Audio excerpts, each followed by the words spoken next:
She was crying on my shoulder. All I could do was hold her. Only made us closer until July. Now I know that you love me. You don't need to remind me. I should put it all behind me, shouldn't I? But I see her in the back of my mind all the time, like a fever, like I'm burning alive, like a sign.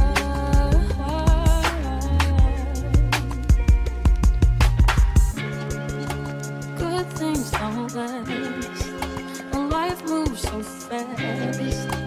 I'd never ask who was better.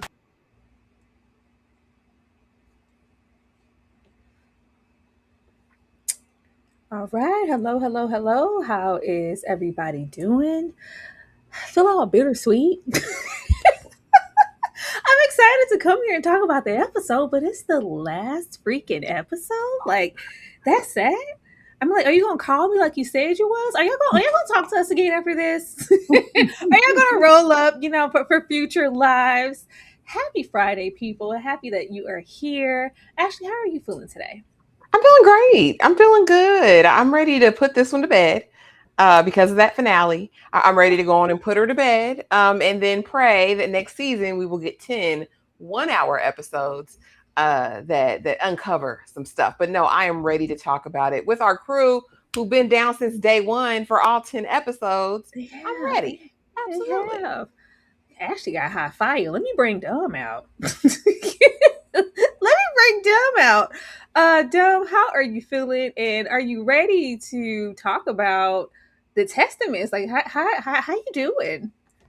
I'm apparently better than Ashley because I love this episode, and so this I'm ready. I'm ready to get into it. You always are okay. You can always count on Dom to have some great, great words of wisdom. Be on the op side. It's like I love this episode. That's a strong word. I can't in good faith come in that strong. But for the last time, you guys make sure that you hit the like button, make sure that you share, make sure that you come back and hype later, and be sure to send your thoughts in your super chat so we can get into it. This is the last conversation that we get to have all about the testaments. But starting where we always start, I'm gonna start with Dom because Dom said, "Excuse me, I love this episode." Down, Dom, what are your overall thoughts of this finale? This was my favorite episode of the season by far. Yeah, not I can't think of an episode that really comes close this season. Maybe last episode, because was that the episode where when the dad died, when Becca killed the dad, that was great. That was a good episode. This is by far my favorite episode. I had emotions in this episode. I was getting choked up. I had to suck up the real G tears. We got Hannah reborn. The Hannah said, "Don't call it a comeback." I'm walking with my chin held high. We got Becca on not so happily ever after, but it's not the red center either. We didn't get answers to everything, but the conclusions to this chapter of the Testament, I was all here for. Wow. Unfortunately, I cannot say the same. I had issues. I had issues. I felt like they kind of played in my face. I felt like when y'all were cute with those 30 minutes, we definitely needed the extra 20 because you came in here and you tried to microwave all the events. We need all the things to happen now, but it was a case of doing a whole lot for me, but also doing a whole lot of nothing. They did what, unfortunately, I didn't want them to do, and I think I said it either in the live or in my review. I don't want it to strictly be the Becca and Hannah show. I want it to be with everybody. You would never leave Shunammite over there. You would never leave Huldah over there. I needed inclusion. We did all of those little red herrings. Yeah, Commander Judd. Commander Mackenzie. I needed some more with Paula. Yeah, well, whatever happened over there with Daisy. Okay, I needed more things. I will never say that this was a bad episode. It was far from that. But like my favorite of the season, no. I felt like, and I guess we'll get into like their arcs and everything, but it was just like, yo, we need it all here. It's my money and I need it now. Like it was instantaneous. It was instant ramen. I said, hold on. That's not what y'all were giving even last episode. Especially when y'all played in my face. What pissed me off the most was Garth. I said, who this? Who is this? This is not the Garth that I've witnessed this entire show. Now we're in love. Now we're making sacrifices all about Agnes. Because if you said it, it's gold. Because I care about you, girl. When you started caring about people last episode, I must have missed that. I missed that bridge. We gonna save it, but it was imperfect, but not bad. Ashley? So yeah, on the sweet pea meter or scale, I gave it a 4 out of 5 sweet peas. I did. Like, no episode has been terrible for me. I can't say that. This is going to boil down to me as like just preferences, personal preferences. For me, in a finale, I need a piece of closure. I need to know like 70 to 80% people's motivations. I want to know who these people are by the end of a season 1 in the finale. And, you know, that's all I ask. For me, there were so many roads less traveled by the end of this. Some of the characters in this finale, like you were mentioning about Garth, but Daisy as well, girl, really? You've campaigned for 5 episodes to get out of Gilead. Now, all of a sudden, when danger's really imminent now, it's like, oh, okay, no, I want to stay. I think we needed narratively for me to be fully satisfied with this. I need things to make a little bit more sense. I feel like stuff was just thrown in there, some stuff for fan service. I really feel like they thought that certain things the people wanted to see that just honestly didn't click for me. In what world am I giving a lunatic hope that there's a future for me and you, baby? And she's medicated. Like, some things for me just didn't work, but I'm never going to call it bad. The writing was good. Narratively speaking, it was fine. It's just not what I personally want to see in a 10 episode season at the very end. I felt like, is this it? Like, we had to look at June again. Like, and then you ain't know where your child was. You ain't know where you sent Daisy on your wild mission. Like, there were just things, right? But again, it's just going to boil down to what I wanted to see as a viewer and not what the show is. The show was beautiful, start to finish. I can't take anything away from it in that respect, but it just wasn't, yeah, you know, this felt like the penultimate like episode, or the episode like before the finale. It felt like that a little bit. Y'all, if y'all go look on the other page, it's like we go look everywhere when we're scouring for photos of these people, because they don't give you nothing. They don't give you no access. It's barely anything online. So you go look at people's pages. I say, look at them in their little dresses, looking happy. I'm gonna put this on there.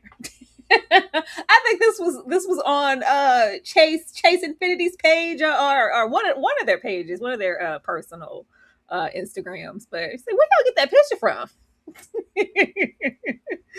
Oh man. But let's get over here before we jump into anything. I think this is what was kind of iffy to me the most, these overnight motivations and like earned arcs. Were they though? Were they? We spent quite a bit of time here, for me, especially with Agnes and Becca, being wrapped up in crushes. We were so obsessed all about it. Was how often did we have to hear about Garth? Oh my God, Garth. Is that Garth? Smoking on my X pack. Oh my God, it's Garth. I mean, let me take a hit of this cigarette. Oh my God, it's Garth. You can't marry Garth. I love Garth. Love of my life, Garth. Meet me behind the bushes, Garth. Garth. We didn't get enough of just Agnes for this complete 180 to feel earned here. And like I said, it could be, you know, the battery's in my back now because I'm really waking up to what it is. You're going to try to do what with Becca? She's going to be where? We can't let that stand. But it was so quick. It was so quick. And I'm like, well, dang, now we're just done. And do I really know Agnes after this? Kind of. And I think it was when we got into the verbiage, especially Daisy, or a few of them were trying to use as far as how do we characterize Agnes? Like, oh my God, she's brave. She's charismatic. She's so funny. She's outgoing. Oh my God. I was like, all right, y'all putting 10 on 20, but okay. Okay. And then Daisy over here.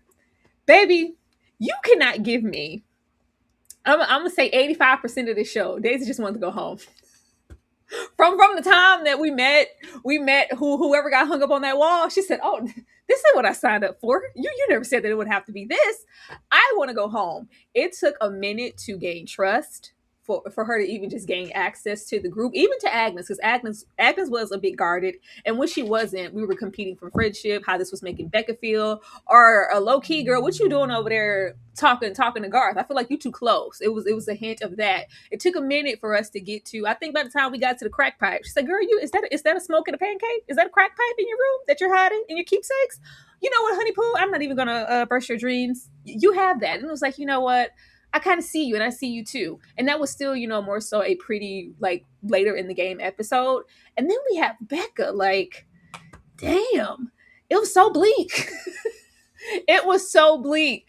Once we got to guess we'll say the inner workings of Becca's life and that sacrifice that her mother was willing to make, I said, man, I wish we could have been over there. I wish we could have been over there with Becca, who wasn't just obsessed and, kind of gone off the deep end, not just about the circumstances, but about Agnes. It was just all so much of the other person or this other need that we didn't quite get all of the girls. I needed to be in that house with Becca. That's the house I wanted to go to. I said, "Oh, your mother rolling like this? You couldn't tell me in that episode before that mama was going to be feeling any kind of way because I'm a woman of Gilead and you killed my husband. Don't bring her here." The way she embraced her, I said, we were in the wrong house this whole time. If especially with what y'all did with Lil Paula, we could have left that. I could have been in the house with Becca because I wanted to personally know her. Because this state that we're getting her in now, this is what it's going to be for quite some time. Because the episode is giving, how are you going to come back from this? This is torture. This isn't helping you. Were they earned? I mean, yeah, but not in the way that I wanted them to be. Ashley?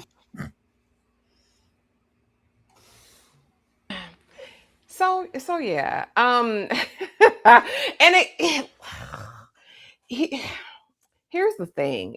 For me, again, I just the overnight shifts. And I mean, we saw like little breadcrumbs and little pieces of like awakening throughout, especially on the part of Agnes. We saw it here and there, but now some things are just so incongruent for me because out of one side of my mouth, I can tell this predator, Weston, listen, it happened to me, baby. I need your help. But when Daddy Mackenzie pops in, the one who saved your limbs, literally, I'm still lying to him. Like, I'm just trying to figure out, and at the end, she's the craft, right? She's the leader of the witches of the school, making her way downtown. And I really want to understand, I've been said it last week. I just want June to pop out. And she was the least like June in this episode. But I mean, it's fine. She feels guilty maybe about turning her best friend over to the people in her imminent unaliving. So I do what I got to do because this is down to the wire. So, I mean, I get that. But did I feel it? Not all the way. As far as Becca, I want to give a shout out to the actress who plays her. I think she did an amazing job. Did I believe she belonged in a padded cell? Absolutely. Did I believe Garth needed to lock them doors? Absolutely. I thought she did amazingly well at this, but I agree with you. And I watched your full review, Tyra. And I was like, well, that is very true. The dynamic between a mother and Gilead, right? Meaning I didn't birth this child, but I'm just her mom in this family. Mm-hmm. To see her willing to lay down her life for her child, like, I should have done X, Y, or Z. It left me with so many more questions. What was going on in that household? What was their dynamic? The only reference I think we had heard to Becca's mom before, I think, was at the preparation party where, she'll do anything because she's the low of the low. And then later, my mom, all she does is sit in her room and cry after the drunk night. But other than that, we didn't really understand that this was a real bond. This wasn't her fake mama. This wasn't Apollo. This was like a mother. Who's been down with you since day one. And if she had known, maybe she would have. I don't know. I really loved that we got a piece of that, but I would have loved to know more. As far as Daisy, and the people said that it's been this way the whole season. The scenes between her and June completely took me out of the pocket. The mouthful of mush, and they say it's because she has a Scottish accent. but her tongue and the way she was speaking was so off-putting for me throughout those scenes. Like I was like, it completely took me out of it. Not only that, but the way you have the weight of the world on your back now. I'm an Avenger. I'm Captain Canada, and I'm coming in to save these girls, June. I don't give a damn. Since you lost her, the one you left, June, you don't know what I've done, Daisy. Well, I know I can do better. F Mayday, F you, and I'm going to do this. And I'm just like, Daisy, you were petrified, peeing on yourself before. I don't know how we get here. We get here, though. I'm excited to see what this army is going to look like. And, you know, nothing more dangerous than some teenage girls. We're going to see it, Tyra, but there were just so many clunky things for me. But, you know, I do. I think these actresses all acted down. My only qualm was with Daisy's speech there. I don't know what happened, but that was. Take a drink. Dom said, let me take a sip. Just know that we ain't even started getting into the episode yet. These are just opening thoughts. Dom, did they earn these arcs? Yes, they earn these arcs. Let me tell you something. So let me start with Daisy and work my way up to big homie Hannah. Daisy, if we watch the show and remember, Daisy wanted to come to Gilead. Nobody wanted her to come. She wanted to come. She wanted to come because she wanted to make a difference. And her complaints, like, yeah, she was aghast and clutching her pearls at the reality of Gilead. All throughout the season, she was clutching her pearls, of course. But at the same time, she was frustrated with Mayday's lack of movement. She was, because Mayday's looking at the big picture and trying to make institutional change. So it's making Daisy be patient. They really ain't giving Daisy no orders. They gave Daisy one mission. They ain't told her to go get no information. Well, I guess she got the information. She can do everything on her own. The Japan thing, all the information she gave Mayday, she took the initiative and got, and Mayday just received. And all Mayday been telling her to do is sit still, be quiet, and be a pearl girl. And Daisy's been frustrated because she's like, no, I want to do something. I'm here to do something, and y'all not doing nothing. Y'all letting all this stuff fly by. It's craziness around me. We need to do something. And so now when we get, the accent was a challenge for her, because this was, the June scene was a big monologue scene. So it was a lot for her to do. But to me, that scene with her and June was part of the reason this is my favorite episode. That interaction with June to me was like, yes, Daisy, and yes, June, this is how you pass the torch.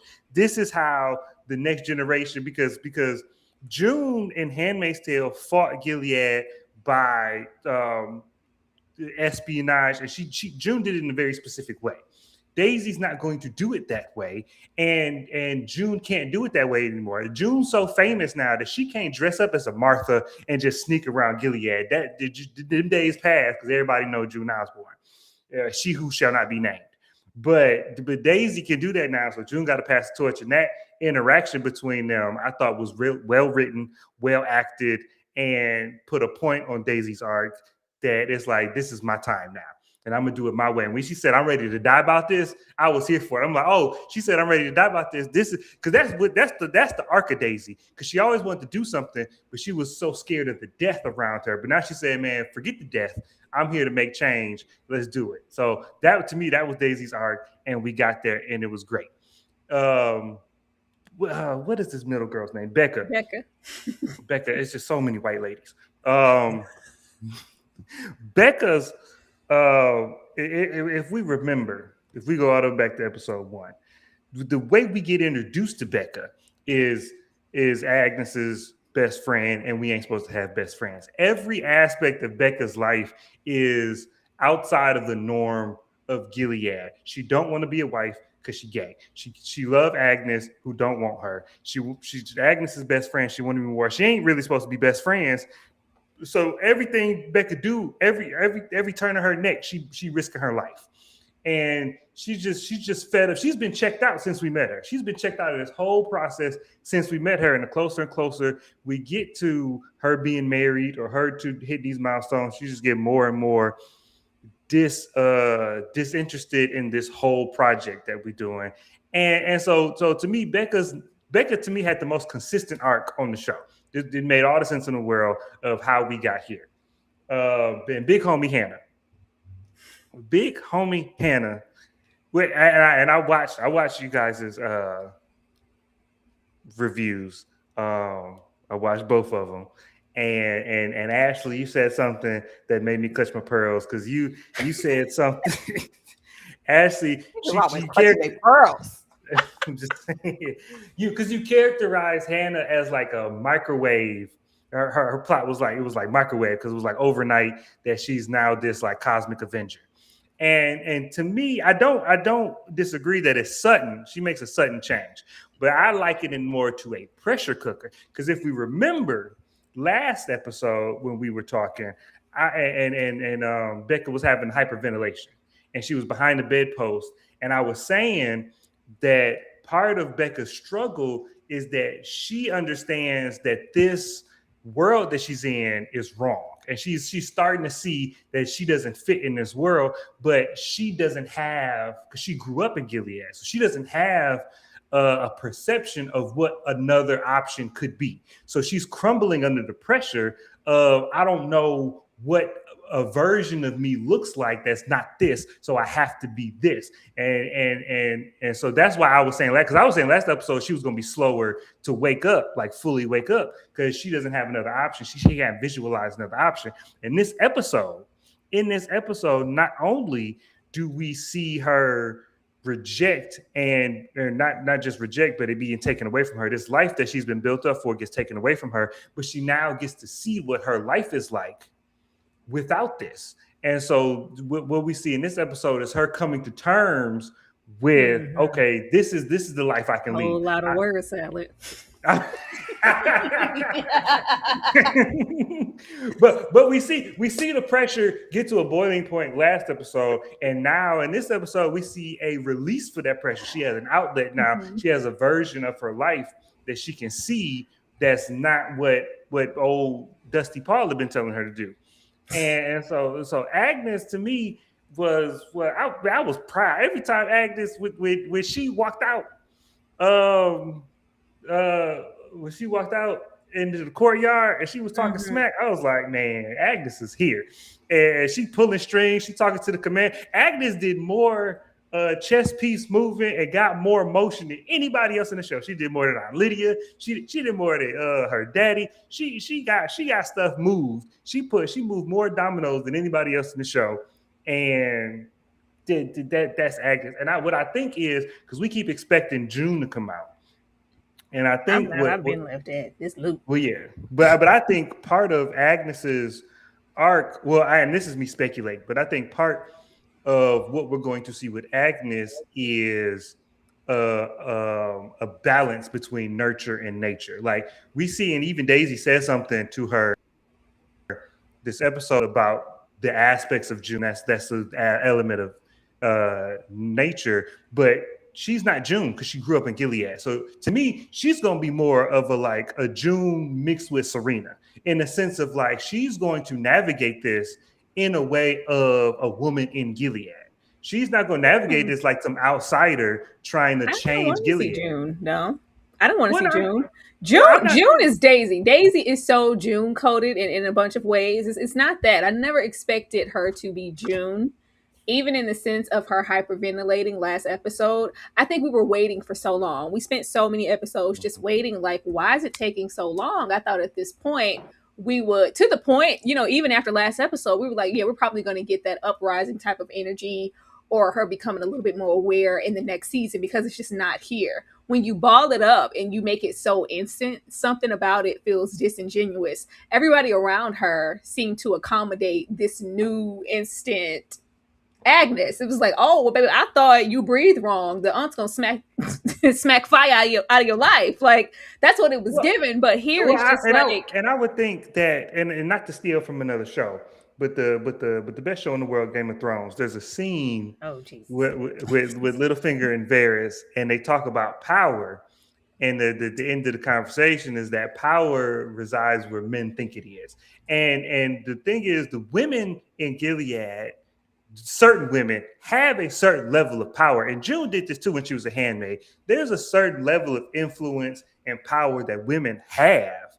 You just have to understand where you can apply it and in what way you can apply it, and that's what Agnes was starting to figure out in this episode, she was like going and screaming and asking for you to save my friend Becca is not going to work because I don't do what you say because you're a woman. But if I come humbly and scared and ask you, plead with you, please save my friend. Please, powerful man, save my friend. Then all of a sudden, stuff start moving. You know what I'm saying? Agnes is learning how to play the game, and that's why I say she to me is more like Serena in the sense of like, all right, I'm gonna learn how to play the game in the way that benefits me. I'm not trying to burn because Agnes ain't trying to burn the whole system down. She's just trying to save a friend. That's all Agnes trying to do. Is I'm just trying to save one person. And that's what we got. June was trying to fight a system, and that's what Daisy trying to, like you said, that's what Daisy doing. Daisy trying to fight a system. Agnes is like, I got one friend, and I need you to say Ashley, please.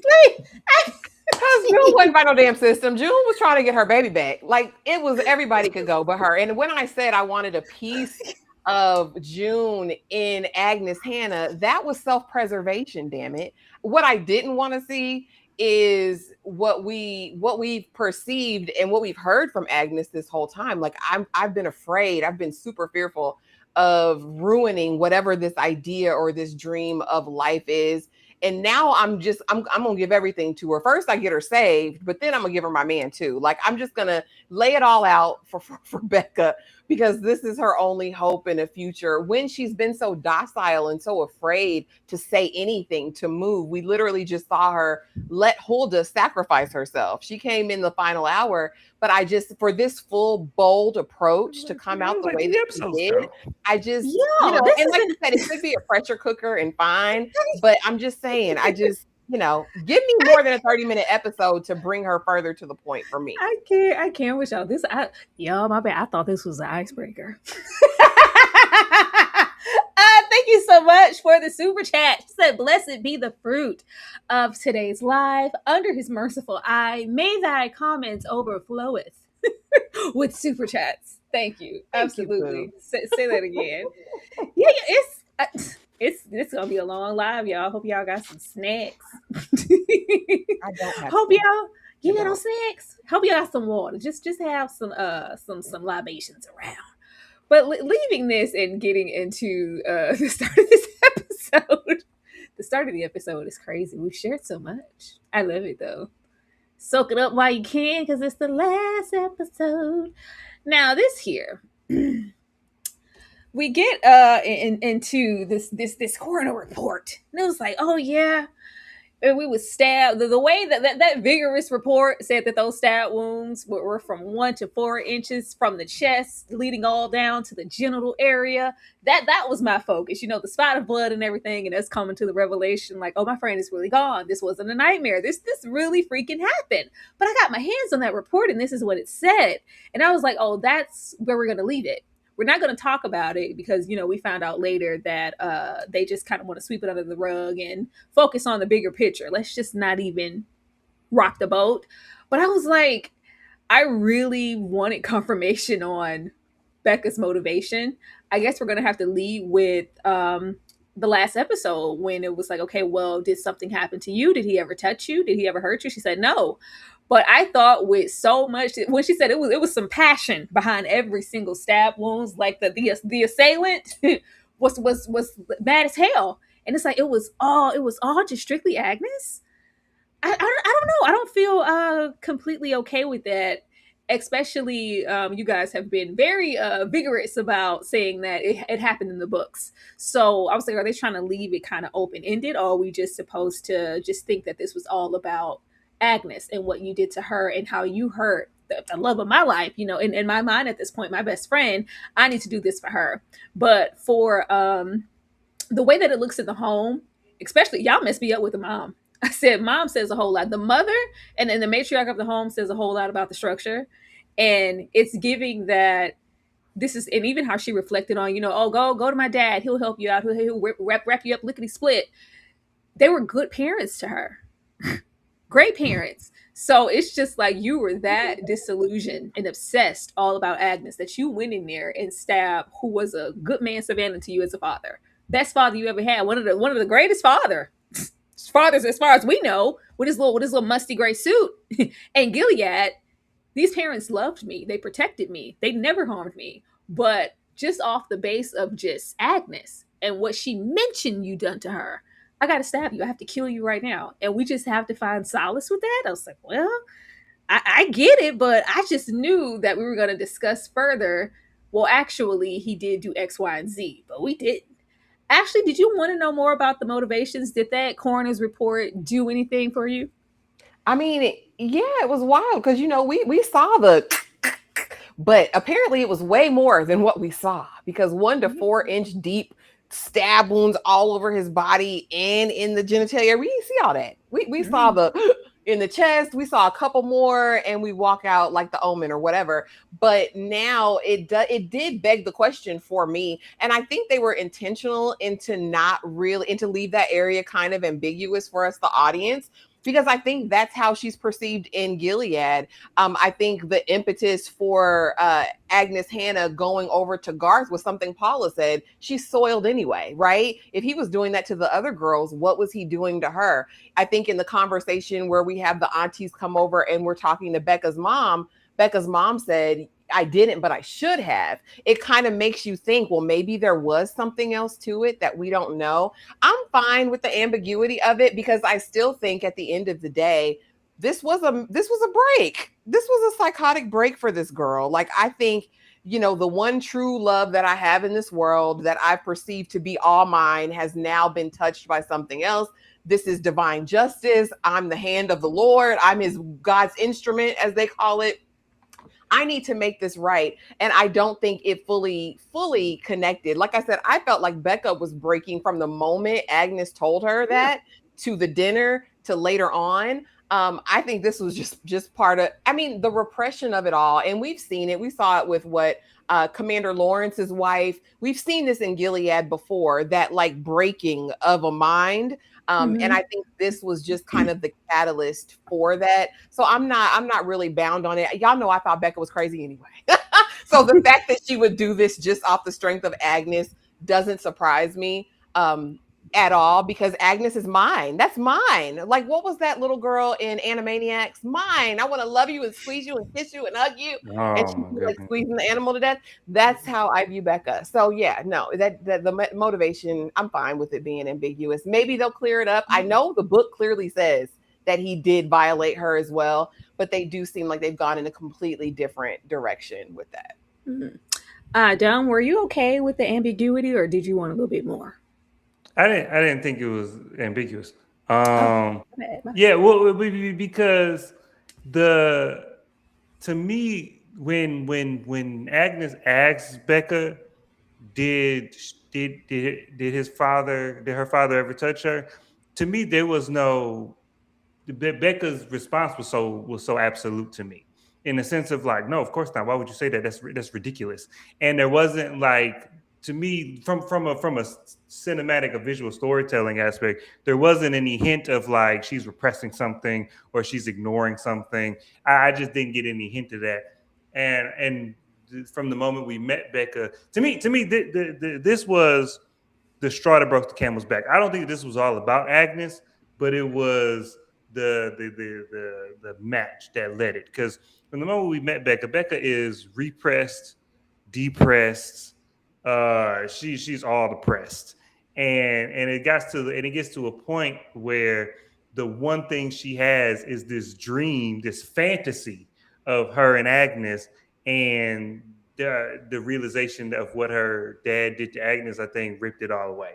I think it poked a hole in her little bubble that she had in the corner of her mind that kept her going, and she just snapped. And I think that's why they streamlined Becca's character from the book. I think Becca's character is in love with Agnes, and she has to hide that. She's gay. She has to hide that. And it's like she's so insulated and compressed that it just bubbled over and it exploded, and all the energy went to her dad, and then she just cracked. And that's why she was catatonic afterwards. She was just like, I can't.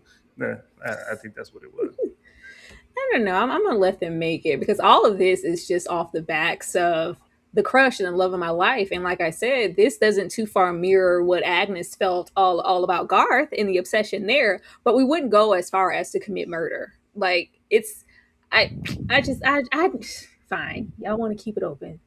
Close them doors. I need y'all to close them doors and give me some closure. Thank you so much for the super chat. If I was the mom, Becca would have been on the wall and I would have been in my comfy house with both my burdens laid down, white wine overflowing. Oh my God. And, but that's All why your burdens laid down. My gosh. But see, that right there is why I don't think everybody is like, oh, a mother's love. I was like, kind of. What was she gonna do? Because remember, he's not a commander, and so she's an Encana wife who is now a widow. What was she gonna do? What was she? I mean, what was she gonna do? Husband Another day, she could have been a Martha. She could have went to work as an auntie. She could have done. I'm not saying her only option is death. I'm just saying that if a commander's wife did it, or if somebody, it was like, yeah, it was nice. Yes, it was selfless. Yes, it was emotional. This was a great mother moment. But she was out of options. She already was she was one rank above like a colony woman. Like she was already on the lowest caste anyway. That's not the point, Dom. We gonna get to that fight. I'm not gonna play with y'all about that woman and her sacrifice for Becca. I'm just saying. No, it's like, well, you already had one foot in the grave anyway, just gone, literally and physically hanging up. Beautiful. I thought it was so beautiful. It was beautiful. Like I said, I got choked up when they was at the table, and she was like, "That's what should have happened." I ain't acting like I didn't have emotions. I'm just saying it was a lot of.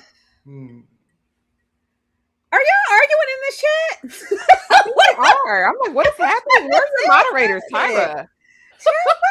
Be kind, y'all. It is okay to be objective and share an opinion on a show. If you don't agree with it, you don't agree. But don't be getting spicy in the chat, y'all. Be cool, man. Be cool.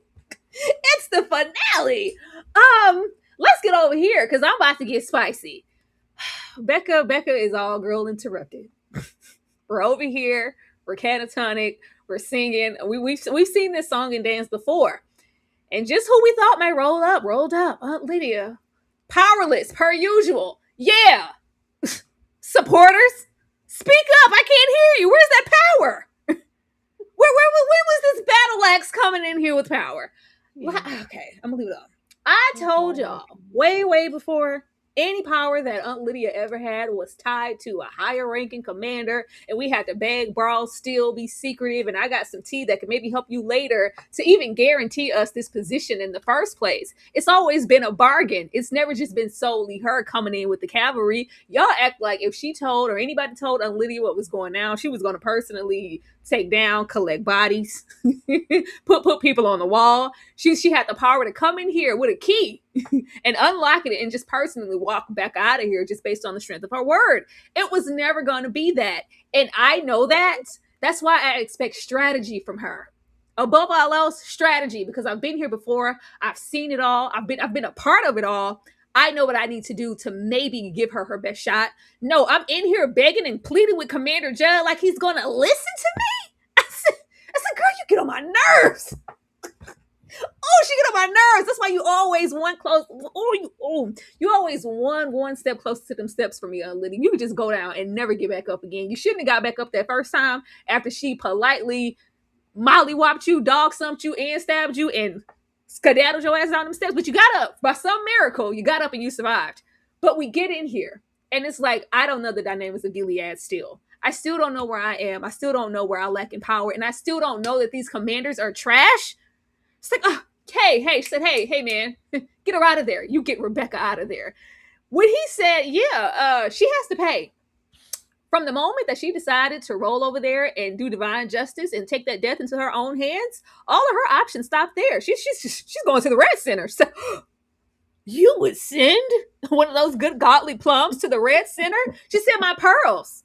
How dare I just thought, you just thought what, Aunt Lydia? Like, this is your man's. Like, whose man's is this? This is your man? Like, who? We are still the same old Aunt Lydia. We're just softer in our nature because we realized some error in our ways. I'm never going to give her that damn extended olive branch just because, you know, that one time in band camp she was nice to Janine. So yeah, she remember that time? Yeah. That means nothing if we're here and we're still moving like the same old Aunt Lydia, just grateful for our position. I wasn't surprised by Commander Judd. Commander Judd, he said, man, you know what? Them some nice drapes. He sure was a nice dentist. This is so unfortunate that he has to go down for this. We know where his allegiance is. It doesn't matter the ranking and the fact that this is a commander and he was just some old gray rat suit wearing ass dentist. A man is going to stand with a man, and no matter the ranking here, these women are going to be oppressed. Girl, whose side are you on? This made me mad. Now let me mention this lady up above, because Marguerite Miss Bythewood made an appearance in this episode. I did not notice it. I was like, who is this? I was like, I've never seen a woman this old in Gilead. It didn't register to me, who it may have been, because I don't think we made it poignant enough in the scene for her, the significance of her importance. But she was here and she made an appearance. I thought that was, of course, a nice touch. But Aunt Lydia, please don't piss me off, girl. It don't take much. Ashley, how did you feel about this?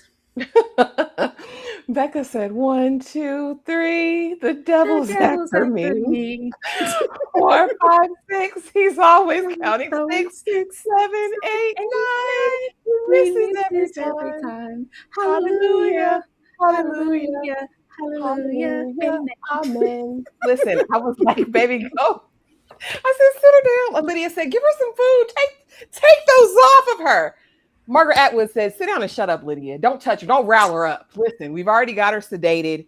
She's in a good state right now. We don't need any trouble. This was sad. I mean, y'all know I can't stand Becca, but this was sad to me. This was heartbreaking. Again, I'm not a woman without a heart of compassion, and I felt for her. She is in a broken state. She needs real help, and she's never going to get it anywhere in Gilead. This is honestly just prepping her for her final walk. To everything. Y'all know I love to be right. I love to be right, but I can take an L sometimes. I can admit it. I can come forth and say that all of my caping for Lydia was in vain because she was as useless as damn Garth was and Commander Mackenzie this season. I feel like we had all of this buildup in anticipation because of what she did at the end of Handmaid's Tale. And for her to come up here and be completely impotent, you were completely powerless, sister. And I just hate that. You are an elder hoe, okay? You know the game. You know Gilead. You know the moves to make to get the job done. Margaret Atwood says, sit your ass down here and don't say nothing to her. Don't get her riled up. And then she's even further sunned when we go in there and talk to Raggedy Commander Judd. Because he said, that was a man. We were going to salvage him. It doesn't matter. That was a man of Gilead. Somebody's got to pay. Her womb works. All right, let's send her on down there to be a handmaid. We'll wrap this thing up. But that's all I got for you, Lydia. Lydia said, but what about us? He said, there is no us. There is no us, Elder Ho. Go back to your seat. And don't say anything else to me. This was on your watch, not on my watch. I said, Lydia, you're powerless. You're useless. And all you've got are journals. Like, I really thought she had a master plan, y'all. And I hate taking an L. I hate being wrong. And I fear I was wrong about Lydia this whole time. I honestly said, pick out your black dress, Agnes. Girls. You might not even be able to witness it, but I thought it was going to be the end of Becca. I didn't think we'd be seeing Becca in a season 2. I thought her fate was sealed. I thought it was over for her, but I really maybe thought Red Center. I said, okay, she'll go over there. They'll keep her in a comatose state like they did other girl while she was pregnant. They'll insert her, they'll do all the stuff and she'll just be over there. But, things worked out the way that they did. But Lydia is my biggest disappointment this entire season. And I hate to take this L. I hate it. That's what Frankly Mama said when Leon came to visit her in prison. She said, Franklin is my biggest disappointment. Thank you so much for the super chat. I need Lydia to have a master plan, not a journal. We all know what happens to those Gilead writings. Yeah, I'm going to write down my thoughts and all the misgivings happening over here, all the injustice, and get it to the right person, right before they burn it up and tell you it means absolutely nothing. Dom, how did you feel about taking this trip on down here to visit Becca, and what Aunt Lydia tried to do to help her? Well, first, I did not know that that was Margaret Atwood. I don't have her face memorized, but I thought that was going to be like some recurring, like I thought it was going to be some new character that was going to rival Aunt Lydia because she was the only one in there that was in all black that didn't have a mask on. So I was like, oh yeah, she finna be like the anti Lydia. You know what I'm saying? I thought she was finna be. I was like, oh. Then I looked at the episode. I was like, oh, it's just Margaret Atwood. Okay, cool. That was cool. Okay, yeah. All right, Stanley. But I mean, and I'm gonna say this, Ashley, you were wrong, but I don't think it was your fault. Hey, I'm like, well, damn, you got to say it again, Dom, like, and with that tone. Okay. Yeah. No, but I don't think it was your fault because I think that the way the Handmaid's Tale left Lydia and where Testaments picked up is two different Lydias. I mean, in the sense that the last time we saw Lydia, she was being hung, and she stopped being hung, and then the very next thing we see from her after not dying is her giving Janine over to the Canadians or the Americans or whatever, but she giving away Janine and the baby to freedom. The implication, like when the credits rolled at the end of Handmaid's Tale, to me the implication was Lydia had a come to Jesus moment. She had awoken, and now she finna be the best double agent that the Americans have ever had. And so now that we get the Testaments, to me, the Testaments have not only retconned all of that, but also made Lydia, as I've known her through this entire two series, they've made Lydia's character more confusing and contradictory, in my opinion. They retroactively made her character in Handmaid's Tale a little worse because they gave us these flashbacks, and they gave us this flashback of Lydia, and then so they let us know that Lydia created this whole department. The ants was her entire thought baby. And so, because and let me tell you, this might be just me, but this whole time I thought that Lydia was a true believer. And she was like, oh, I'm the only true believer of the idea of Gilead. And everybody else is just using it as a means to gain power. But Lydia was like the true believer of all of this nonsense. But then when we get to the flashback, it's like, nah, you knew this was a survival tactic. Like you knew that you were in a position where it was like, I'm pulling this out of my butt because I'm trying not to die. And all of this, and I was like, she must have met in my mind before this flashback. I'm like, she must have met commanders who were true believers. Like she must have met people who she actually believed in God and all of this stuff that they spouting. And I'm like, I have yet to see. You telling me you and Judd started from the bottom in Gilead, and this was your ace boom coon. You can't tell why do you believe this stuff? Who was your test subject that made you think that any of this was gonna fly? This is all a shell game. This is all smoke and mirrors, and you were here for the smoke and the mirror. So now, to me, Lydia's actions, not just in this show, but in all of Handmaid's Tale, are now suspect to me because now she's just crazy. Now Lydia's just crazy and or stupid.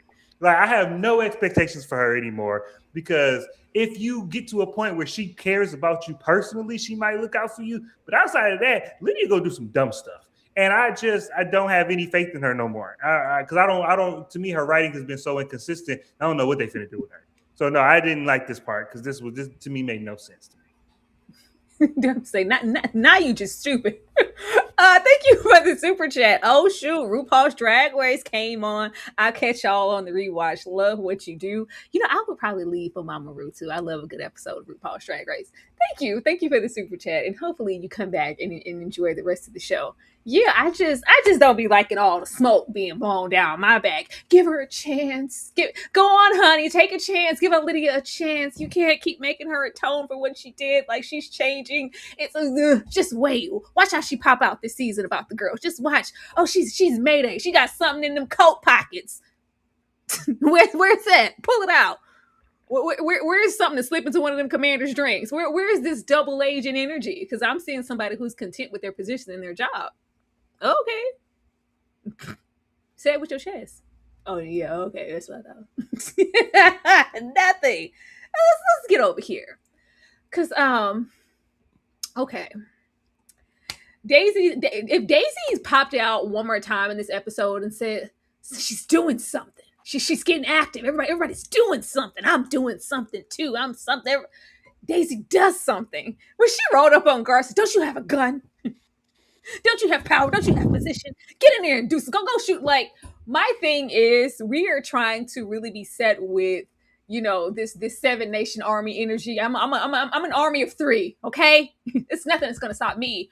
All of Daisy's plans are immature. We're irrational. It's not thought out. There's no plan. There's no strategy. She's just acting purely off of teenage angst and emotion. And I see some girls suffering, and if you're not going to do something, I'm going to be the change. I say, okay. Okay. Fine. What sends me is we spent too much time, in my opinion. Maybe I misread it. I thought we were setting her up to go over there with Commander Judd. I thought before this episode came to an end, we were going to hit her with the harsh truths of what it looks like to be a chameleon in this space and what you're going to have to endure. You're not going to be a plum forever here with these girls. Eventually, you're going to have to become a part of the program. And what is it going to look like for her trying to maintain these beliefs? And I'm a strong Canadian woman when you're put in a position to do what wives are supposed to do. Nope. I said, well, yo, give me all that smoke with Commander Judd and Penny. Them both walking around looking extra careworn, extra Oliver Twist around the edges because we've lost a baby yet again. Yeah, Penny might not be worth the squeeze. She got to get out of here. I thought we was gonna go down to the fume and pour out a little liquor, all about Penny. And that look, I guess it was just for nothing when we met the girls and we were at the round table. And he said, "Hello, who are you? Hey, Daisy. Oh, you're from over there. You're from Canada. What made you want to come over here?" It looked like he hit the jackpot for a second. And I thought we were going to make our way around to that. No, Commander Judd is just doing Commander Judd things, showing his alliance with his fellow man and fellow commander alike. But Daisy is nowhere to be found. Her agenda in this episode is just to do something. But it's not so much about her. It is, but I just knew that we were setting her up to go over there with Commander Judd. But clearly, at least at this point, I was wrong. Dumb, were they setting this up to go over there with Commander Judd, or did I misread it? No, I don't think you misread it. I think that the Testament and the Handmaid's Tale don't work on a chapter by chapter basis in the sense of like we're gonna start something in season 1 and it's going to be and all the stuff we introduce in episode 1 is going to be wrapped up in episode 10. That's not what Handmaid's Tale did. It's like, all right, we're gonna drop these hints right here. We're gonna have a main through line. And we're going to drop these Easter eggs or these breadcrumbs to pick up later down the road. And I think that's what that was. I think because the three of these ladies can't be plums forever. Everybody was Shunammite that got their period. We already made history with one plum coming back. And so we can't have another 10 episodes of everybody being plums. It would make sense. So I just think they drop in seeds to pick up next season. And I think Daisy does something, and that's just do something. but that to me, Daisy is representative of like young energy. It's like when you go to college. When you go to college and you meet people like especially freshmen in college, and they take their first philosophy class or they take their first African American history class, and they just get their first taste of like how terrible the world is, and they get this one moral in their head, and it's like I'm a warrior for this one thing, and nuance and subtlety I don't factor in yet. They just one train of thought ahead. That's what Daisy is. Daisy is like, this is bad, so we do something. That's all Daisy has. And I thought that this season or this finale, it was going to like blow up in her face, and she was going to be confronted with the fact that you need a little finesse. I was wrong. No finesse needed. But I still like Daisy. I just think that, and I said last episode, is she gonna have to find some finesse if they're gonna want to keep me believing that she's not dead. Like if she keep barely making it through the skin of her teeth, that's gonna get old now. Like right now, they do it one more time, it's gonna get old. But I like Daisy. I like Daisy looking at all of this because Daisy is normal, and that's the thing that I have to. I just feel like I got to keep impressing. Is like Daisy comes from a normal society, a free society, and she's looking at everything and like this is wrong. We should do something. And I'm like, she's the normal person in this scenario, and ideally Daisy is what everybody should be if you have morals. It's like if I have morals and I think this is wrong, then I should be able to stand against that, even if it means my own personal harm, my own personal death. The wrong is wrong, right is right, and I should stand on that regardless of what happens to me. Ideally, that's what everybody should be like. And so Daisy is just a warrior right now. She's just hot-blooded. She's a teenager. To me, this is what teenagers do. This is what teenagers do. Now, her getting away with it is some TV stuff, but this is what teenagers do. Ashley, where were there red herrings? I put that picture up there because Daisy gets. I love how she always finds an isolated area. Like, come over here, let's talk. It's like nobody ever sees you power walking to go have a little powwow all about Garth. But when They caught that man masturbating. when she says like I quit and he's like, oh this heifer's going rogue, I just knew her saying that she lied about Dr. Grove was going to come back because I knew he was nefarious too. I was like, oh, we're about to use that against her, girl. You're gonna get over there. It was like, yeah, none of that is happening, Tara. Shut up. Ashley, did they set us up or did we misread the situation? We didn't misread anything. They did this mess on purpose. Like the fact that we are 10 episodes in and Garth could be a double agent. Garth could be the king of the eyes. He could be right under Weston over there. He could be the leader of Mayday. He could be June's bestie. We would have no idea. Garth, I still think, is a free agent out here doing whatever his ultimate purpose is. I was really hoping we would have had an alignment. And I see a ton of people comparing Garth to like a Nick. And I can't get behind that. Nick was sold out for one person in this world. He was going to ride or die all about June. Damn Gilead, damn Canada, damn anybody else. But about June, if she asks me, I'm going.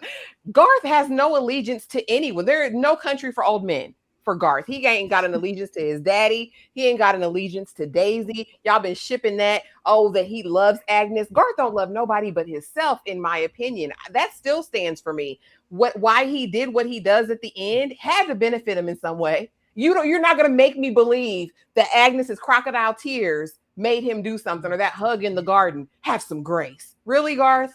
Like really? But no, they led us down the primrose path with this. The whole you lied. You lie. Oh, God, I can't even look at you, Daisy. What are you doing? Or you can get out of here, Daisy. Or, you want my cigarette again, Agnes? Like, I don't believe you, Garth. My dad, he doesn't understand anything. What are you talking? Say whatever you want, but let's bring him out here so he can hear this whole conversation. I still don't trust Garth as far as I can throw him. But again, as far as his storyline, and I know they can't repeat Handmaid's Tale, right? Like it can't be this one person, this one girl that he's willing to risk it all. That would be too much mirroring the Handmaid's Tale. But I need something. I need something that makes you hold on. Is it your father? That's fine. Let's lean into that a little bit. But no, they let us down there. Like I said, the people shipping him and Daisy, the people shipping him and Agnes. I could tell you he ain't love no hoes. He doesn't, it doesn't give he's romantically invested in anybody. Now, as far as Daisy is concerned and Commander Judd, absolutely. Penny looking a mess. She looking ill. She looking like the sick and shut in when we see her. She got the cloak on. I'm like, why'd you leave the house, Penny? She's slowly dying. So what better way to get Daisy into the world but to put her with Commander Judd? Y'all aren't going to do this to us. Like Commander Judd was supposed to have one of these young tenderonies. That's what was supposed to happen based on what we've seen. Now, as far as Daisy, excluding the mouthful of mush this episode, she's been who she always is, which is reactionary. And I don't know. I wrestled with, but Becca's my friend and we need to save Becca. Becca almost yeeted you over the balcony last episode. Like, I did it. It's Gilead. It's the girls. We need to, she was so brave. And June, Becca did something that nobody else would ever do. And Huldah, she's as sweet as a dove. And Agnes, she's just like you, June. She's the best person I've ever met. Daisy, please. When June got on the Gilead Mayday Mayday radio and said, Breaker Breaker 19, loose cannon, send her my way, I'm going to dispose of her. I was like, finally, there's voice of reason. Daisy, excluding any plot armor, should literally be dead. If not dead now, dead very early on into the next season. But I think she's got June plot armor. I fear Daisy's going to get a lot of people killed, just like June does every single time, because she's sloppy. And I get it, because like Dom says, she is a teenager without training. She is not a super spy. And to have her over here like she's the teen Avenger and they're just going to do this by themselves is crazy as hell to me. It is. I'm so sorry. You know what she said? International super spy. That's all I see. When we see Daisy, all I see is ba da da ba ba shoo da da da. Like, she, where are you? Hey, June didn't have no training either. Where are you? Ba da da da da. Kicking down doors, superheroes. We're going on a trip, girl. If you don't, all right, okay, Daisy. I'm late, but I just wanted to add, as awful as it sounds, the kindest thing they could have done is let Becca go on to the Lord. She doesn't want this.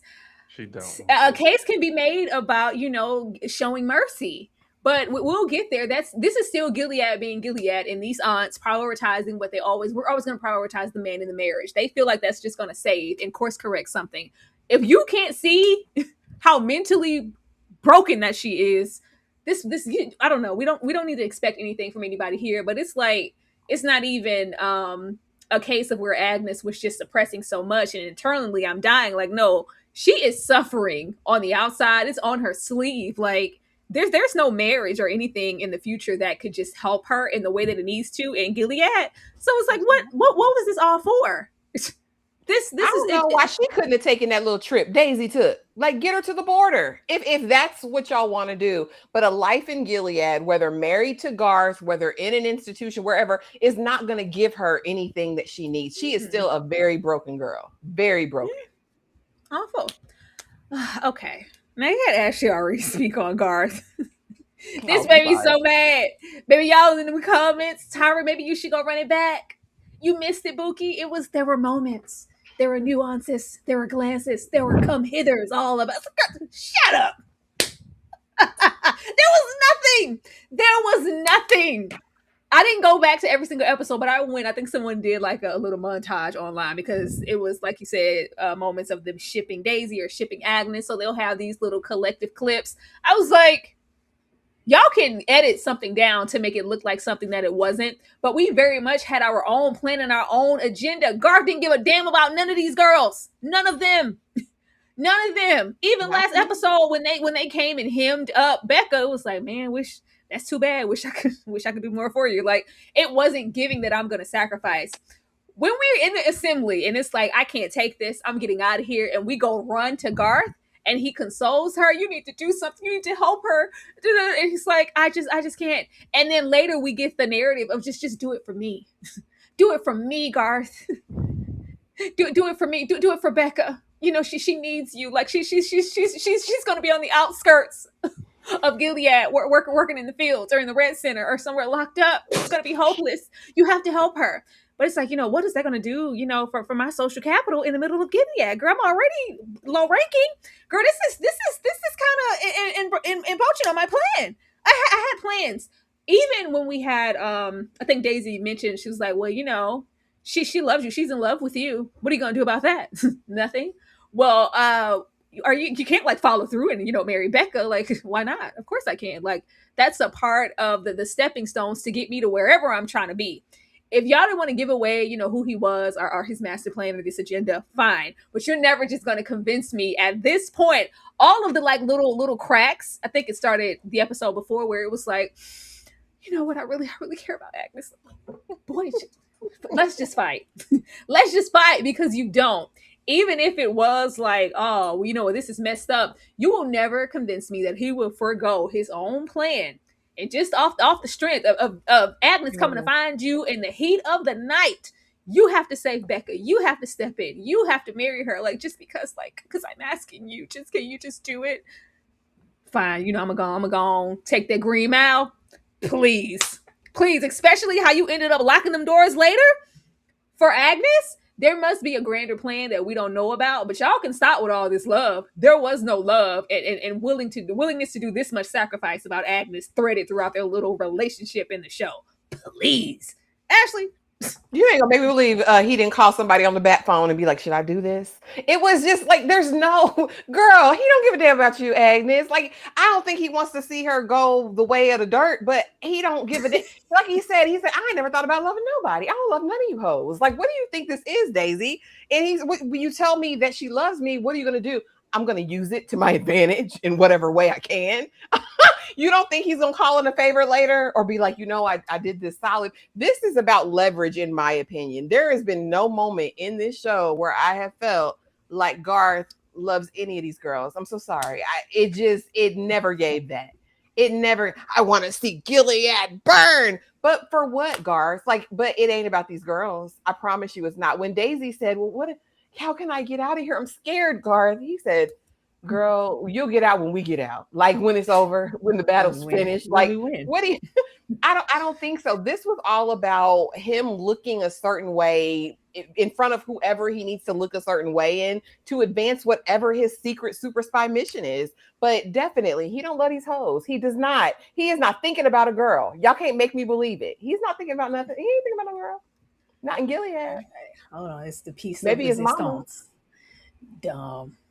Was there any love between Garth and Agnes? Did we miss it? You know how sometimes, well, a lot of times, women will talk about men and be like, just because a woman was nice to you doesn't mean that anything romantic was involved. She was just being polite, but you just see politeness as a come on. This is what y'all doing with Garth. From the moment we started this series, the connection or the lust between Agnes and Garth has always been depicted as one way. Agnes pines over Garth. Garth doing his job. Garth clocking in. Garth doing overtime because he doing his job and he doing Mayday job. Garth ain't worried about these hoes. Garth trying to keep his neck. I ain't never. You see a presumably handsome man look your way and not scowl in disgust, and you think it's a love connection. No, that man just looking at that girl. He just looking at that girl, and he might be compassionate. He gave her the cigarette, but he didn't snitch on her. He might be compassionate. He not a monster. He supposedly is Mayday. I still don't believe that. But he supposedly got a heart. He supposedly don't want this system. He wants this system to crumble. But that man don't love that woman. And if you're trying to tell me that man love that woman, where? Show me where. This is a show where this show and these showrunners love to show, not tell. They love to have a quiet scene where everything is communicated between looks and actions. I ain't seen no actions. I ain't seen no looks. I saw a little mixed girl looking at this white boy, lusting, drooling out her mouth for this white boy. And he trying not to get cut. He like, you need to stop doing that because I'm gonna die from you doing that. That's all Garth been doing. It's like, you finna get me killed. They just cut somebody this man hand off at a public assembly. They had a school assembly. But dumb. He checked on Esty all about it. He said, hold up, I need you to relax. She's experiencing something right now. Let me hug her. Shut up. It's like, what? But I would say everything got its exception. Look, when the hoes fall on you, don't please. Because that's what it is in my comments. Like, did you see the way that he handled? Like, that was a risk that he took with checking out Esty. Because he's not a monster. You telling me that if anybody else, I genuinely believe that if Daisy, if Shunammite, if anybody ran out of the schoolhouse into his arms and was inconsolable, he had to hold her up. And she was inconsolable, he would have said the same thing. He would be like, hey, chick, God, take a second. Show some grace. You see, he hit her with a Bible verse. He was like, show some grace. He hit her with the religious hit. Like, show some grace. Like, he would have did that regardless. I was going to say, can I add something really quick? Because I see a comment and it's just burning me up on the inside. So I want to really quick address it. Michelle says, Why would he still marry Becca though? He didn't have to, nor did it serve him to. I want to posit this to you. Does it make more sense if Garth is truly an undercover secret agent super spy, undercover brother, to have a fully mentally coherent wife watching his every move at the house? Or would it make more sense to have a lunatic who's heavily sedated 90% of the time and locked up in the attic? For me, in my house, if I'm a super spy, I'm going to go with the lunatic. Because here's what happened. Agnes went over there late in the midnight hour, crying, bawling, and said, why don't you do it? Do it for me. You know how hard it is for me, Garth. And Garth said, yeah, I don't know about that. Next day, he's in his dress blacks, ready to get married. Why? Somebody interfered. He consulted him. Listen, he called somebody. Listen. And they said, actually, this is smart. I want us to think about the big picture. If he really is a secret super agent, double agent, super spy, Mayday operative, I would be with the lunatic that's on lithium or whatever they have. That's the lunatic on lithium. Say that 5 times fast. Yeah, you're right. Because all that stuff Commander Lawrence was doing, I mean, his wife wanted him to do the right thing, but still, all the stuff Commander Lawrence was moving to and fro, and his wife was in her bedroom. She wasn't watching nothing, and that's what. And he wasn't even locking the door. It felt like somebody said, "Well, actually, this is a chess move to get us somewhere grander. Just go ahead, go ahead and wipe her up." Don't worry about how it looks to others, because that's what he said. He didn't say, "Oh, you know how hard this is for me, Garth." It's like, I know, I feel it too. We have never got I feel it too, Agnes. I see you, Agnes. It's like, well, I can't. Do you know what this is gonna do? Like, I can't. What about what other people's gonna like? I can't. Don't worry about just Garth. Do this for me. It's like, you know what? Well, actually, somebody has said that I do need to make that move. Let me go and marry her up. I'm locking these damn doors though. I'm not waking up dead. Lock them doors. I'm locking them doors. Wow. Oh, weird. But I wanted to mention them, even though we didn't get a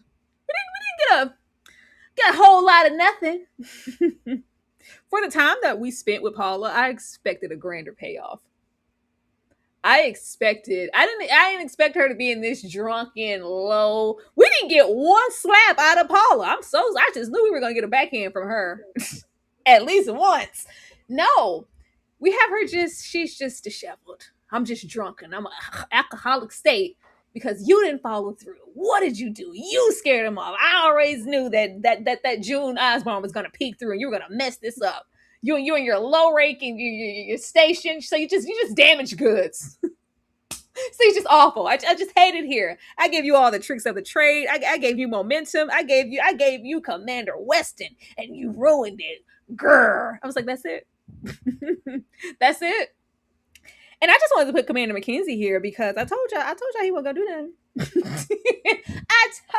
There's room, okay? There's room. I think it says a whole lot about their relationship or lack thereof that we're gonna get to, but we went to Commander Weston.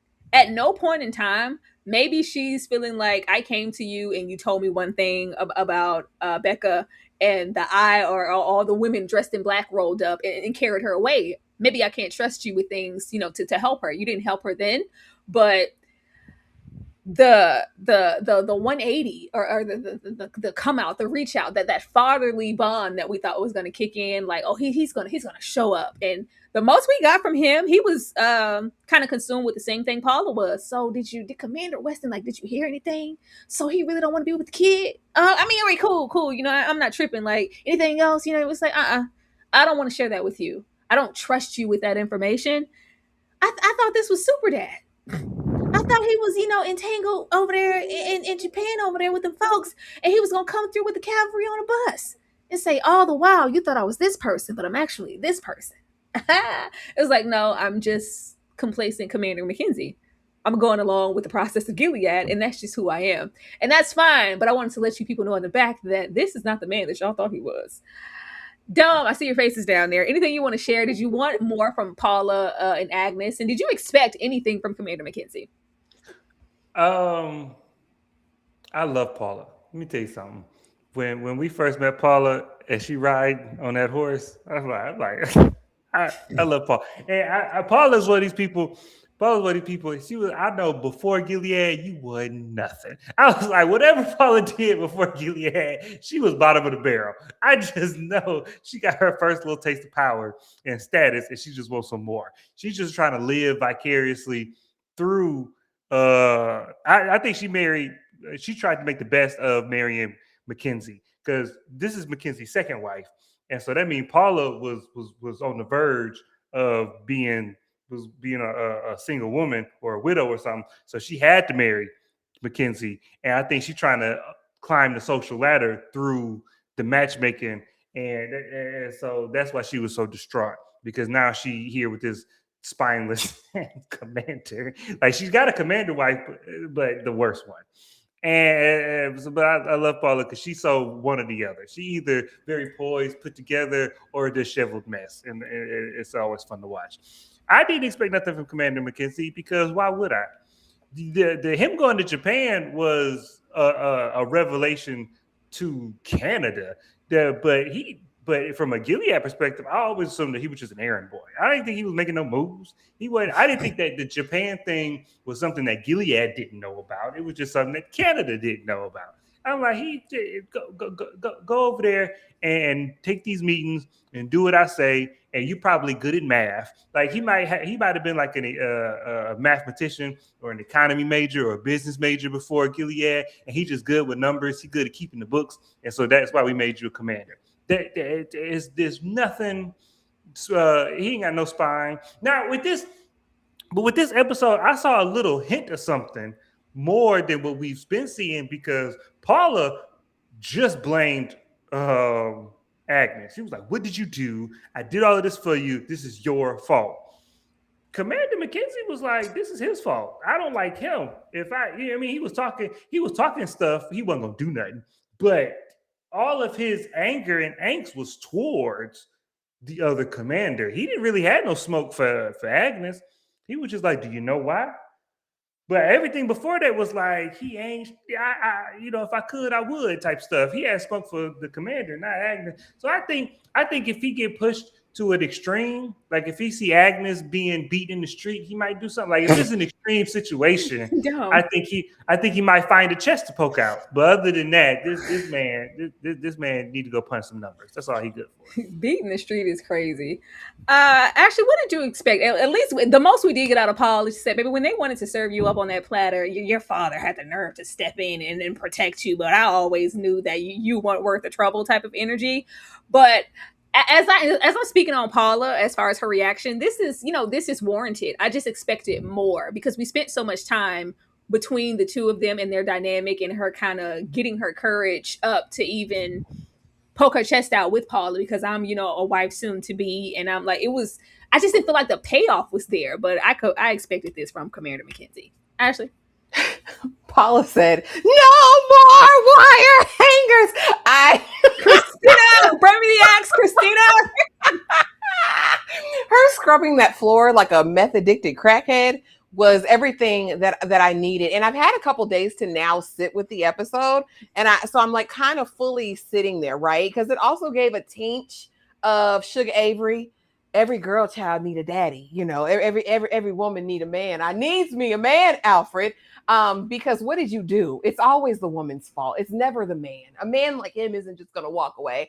But I think Paula is sitting in the reality of I'm childless and I'm getting older. And as far as what we know now, a lot of these elder commanders are getting the young plums that are coming right? So I think she's almost in a fearful state of where do I land now? The plan was as soon as I can get Agnes out of this house, I can bring a handmaid in, have a baby. Then I'll be responsible for raising that. I'll be valuable. And then I can stay in my position. But now you've ruined everything, ho. So let me throw this brush at you. But Paula, you got one more time to throw something. You got one more time to raise your hand. You got one more time to threaten me. You got one more time to throw something. I said, that would have hit Agnes. Like, what are you doing? And of course, I think we just needed that scene to get her to run off in her little Red Riding Hood cape to go over there and see Garth. But I mean, it was fine. The actress is competent. Like she does fine.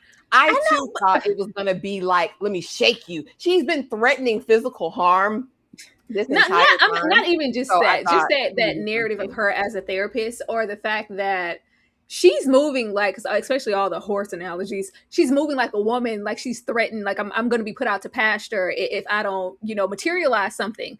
Mackenzie doesn't give look like he gives a damn either way about what you're doing or what you're not. It doesn't make sense. I could understand if Commander Mackenzie was giving the energy of the other commanders, like, yeah, maybe I need to opt for someone younger. Agnes is, leaving the home. Like, he's just he doesn't look like he cares otherwise. But she knows he's malleable. Like, he doesn't necessarily want any of this. It was like, yeah, but this is good for science, and because of all the inbreeding, this is just but you are young, Agnes. But yeah, this is something we have to do. I think she knows he's easily swayed and will go with whatever the going thing is. Now, here's the question, because he did save her from being cut up limb from limb and being shipped off to June. So to me, that tells me, if I told you that about your father, that means that you can't trust him. We had so many missed opportunities throughout this whole season. Hey, is my baby happy? Agnes, is everything okay? Like, are you fine? Like, are you good, girl? Are you? And you feel free to open up to Commander Weston, but not your father, who literally saved your limbs. Like, that's where I'm like, there's still some sort of disconnect that we didn't fully lean into in terms of the dynamic between the parents and these young girls in Gilead. It's the same with Becca and her mama. Like, what is this dynamic that you still feel, even though he's really laid back, it seems, at least in his relationship with you, that you feel like, I can't be blemished, I can't have a tarnish, I can't have anything, or in some way I'm of no value to my father anymore. I would love to explore that more, but yeah, this just got her over there to Garth's house. That's what that's saying. Yeah, I expected more from the parents, just to get her over there to Garth's house, just because we spent so much time. I don't know, it's starting to feel like a pacing issue, which I didn't think we would get here and get, because I enjoyed each episode immensely. But once we get to the end, I'm like, y'all was low-key wasting time, and then y'all gave us some 30 minutes. Paula is interesting because if she was once a family and child therapist, she knows intimately how damaged this system is. I like Paula backstory. I That'd mean, be good. I If they would have gave us our episodes, we could have got a Paula backstory. I thought we were just going to get more from her and tie in her disdain for Agnes, kind of who she was, even if they didn't want to physically show it, but just a tete-a-tete, a conversation. It was just like, no, we're about to scrub these floors because I'm upset that she ruined a good thing. But it's fine. Maybe next time. Now, this is the hallelujah moment. They say, oh, Agnes has pulled up. Agnes has arrived. So I'm gonna do something. I gotta get active all about Becca. So I need to talk.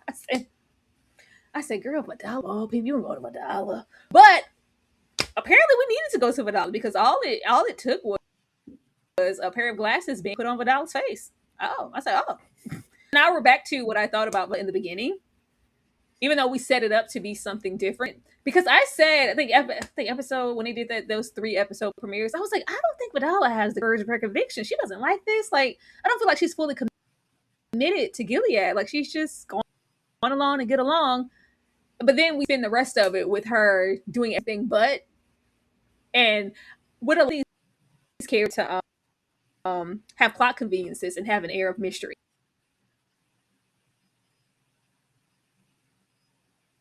I think you muted yourself, love.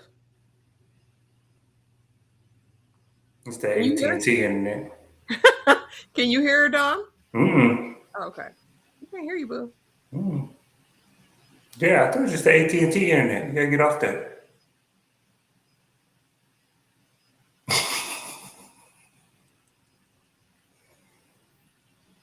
I just want somebody to voice over and Dilemma's Dom. Agnes stands up to Vidala. What'd you think of their singing till she gets I know what happened.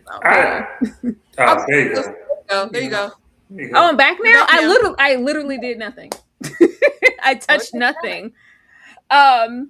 No, I said with a lot of these characters, I felt like we wanted to create just an air of mystery and let that linger for longer than it needed to be necessary. Because now I feel like y'all kind of played it in our face, and we did all of these like plot convenience things to keep our characters kind of lying somewhere in the middle, which is cool. But I'm like, dang, the overnight like switch. It just seems like all we needed to do was hold a pair of glasses up in front of a dollar face. Like, you can't deny the truth. You can't deny what I'm in here telling you. You've been denying it comfortably this entire time, though.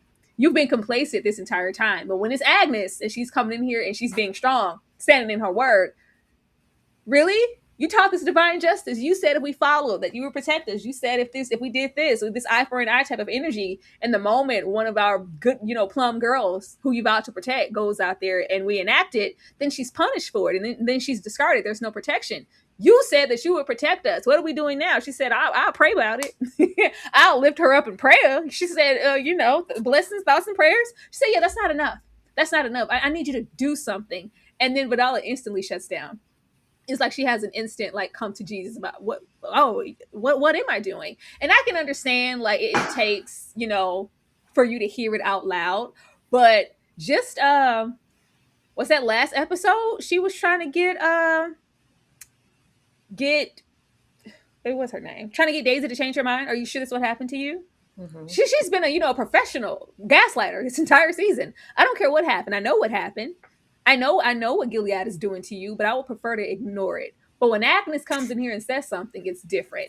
I'm fine with her being indifferent, but give me indifferent sporadically throughout the season. Don't be having her make this flip. It was like, well, you know what? I got to do something because it's in my face now. It's been in your face this entire time. I don't think that the lever should have just went completely down because, Agnes said it. Like she's standing up. This was a bigger moment for Agnes and her walking into herself. But y'all played with Vidala just a little bit longer than I feel like y'all needed to. Ashley? Yeah, this was all done for the sake of the plot, in my opinion. This was definitely to show, these girls are rising up. I think it mirrored the moment we get with Lydia as well when she's confronted, right? Mm-hmm. Like the truth of things by Daisy. So what are you going to do? Some mothers would do this. And so also we got this Vidala moment. And I think it's to see, the girls are rising up. The aunties aren't this, but this is not damn Vidala. Vidala is a demon. I don't care what y'all say. Vidala has no redeeming traits to me. In this moment, it was still just, she kind of did this in public. And we did say we're God's instruments. So we kind of have to stand by that. Let me go talk to Auntie Lydia. But then when we get over there, it's like, remember what you did to me, ho? I don't know why you think I hate you, but you do. I don't think this is over. It's up and it's stuck for life, in my opinion, with Vidala. She don't give a damn about these girls. It is about ranking. It's about safety. It's about her self-preservation fully for Vidala, in my opinion. And I also think she wants to get it back in blood from Lydia. I don't think that's over because they reached this uneasy peace to, lend support to Abeka. No. She got a small confrontation, a little mirroring, but I honestly think this was just to serve the plot. I don't believe this is who Vidala is. When her eyes tried to well up, I said, girl, you gonna cry? Oh, you don't cry. You're the bug zapper. You've been slapping home. The bug zapper. Girls getting joy. What I tell you, girl, you get in there. No. But we needed to use her as a vehicle to reach the end of this season and what they wanted to accomplish in the writer's room. But no, I still got both my eyes on Vidala. I don't trust it. If that's the case, I don't like it. I think that's so cheap. I think that's so cheap to do. There were other ways to get her there. Even if we wanted to have, they didn't even have to show us anything. She could have been going off and just going into like a secret room and having little tete-a-tetes with Commander Judd. We didn't even have to hear what they were saying. Just to know that, okay, we can see it. There is, that devious. This just felt like, her heart, and then her heart grew 3 sizes to. Shut up. All right, the Grinch. Okay, if you want me to believe that, cool, but don't be cheap about it. Write it better. Dumb. That's exactly what this was. This was a different show. I know it's a different show, but this is almost a different world than we were introduced to, in the sense that, and even in this show, like these are the same people that like punished a girl in a hate circle for cussing, and now all of these girls back talking, and twice in this episode we got back talk with no repercussions. And I'm like, this ain't cattle prod, Aunt Lydia. This ain't, what I'm saying? This ain't cut a man hand off. Vidala, like y'all said, this was a vehicle for the plot in the sense of the girls are going to be so revolutionary that their revolution is going to be hearts and minds. It's like the girls standing up is going to bring the humanity back out of these aunts. And if that's the theme of it, I'm okay. But it is happening too quick. Like Vidala is too cemented and too calcified of a character for you for this one Agnes confrontation to be a chink in the armor. I don't know if Vidala was a real person at one point in life 20 years ago, and you want to bring that out, that's something that I need to see over the course of an entire season. You can't show me the devil for 9 episodes and then be like, remember the devil was an angel in the last episode? You can't, that ain't, I'm not gonna rock with it. I like this scene for the Agnes arc, and that's the thing. It's like what's good for Agnes doesn't make sense for Vidala. And so now, and then like maybe if it was a different aunt, like if she was talking to Aunt Esty, maybe because Aunt Esty is a true believer. So hitting Aunt Esty with some Bible verses to as your argument would have made sense because Aunt Esty is a true believer. Vidala was just on her knees looking down the barrel of a gun and she's trying not to get back there. That's Vidala's motivation. Like Vidala trying not to be at the 50-yard line catching a 9mm. That's all Vidala trying to do. And so I don't believe she believed one Bible verse that y'all recited. And so this scene just was like, I don't believe it. But it's fine. Why y'all leave my girls on the ground like that? Why y'all leave my faves on the ground like that? I say, oh, y'all thought we only cared about Agnes and Becca and them? No. Girl, who that in the back? What my girls that in the back? What?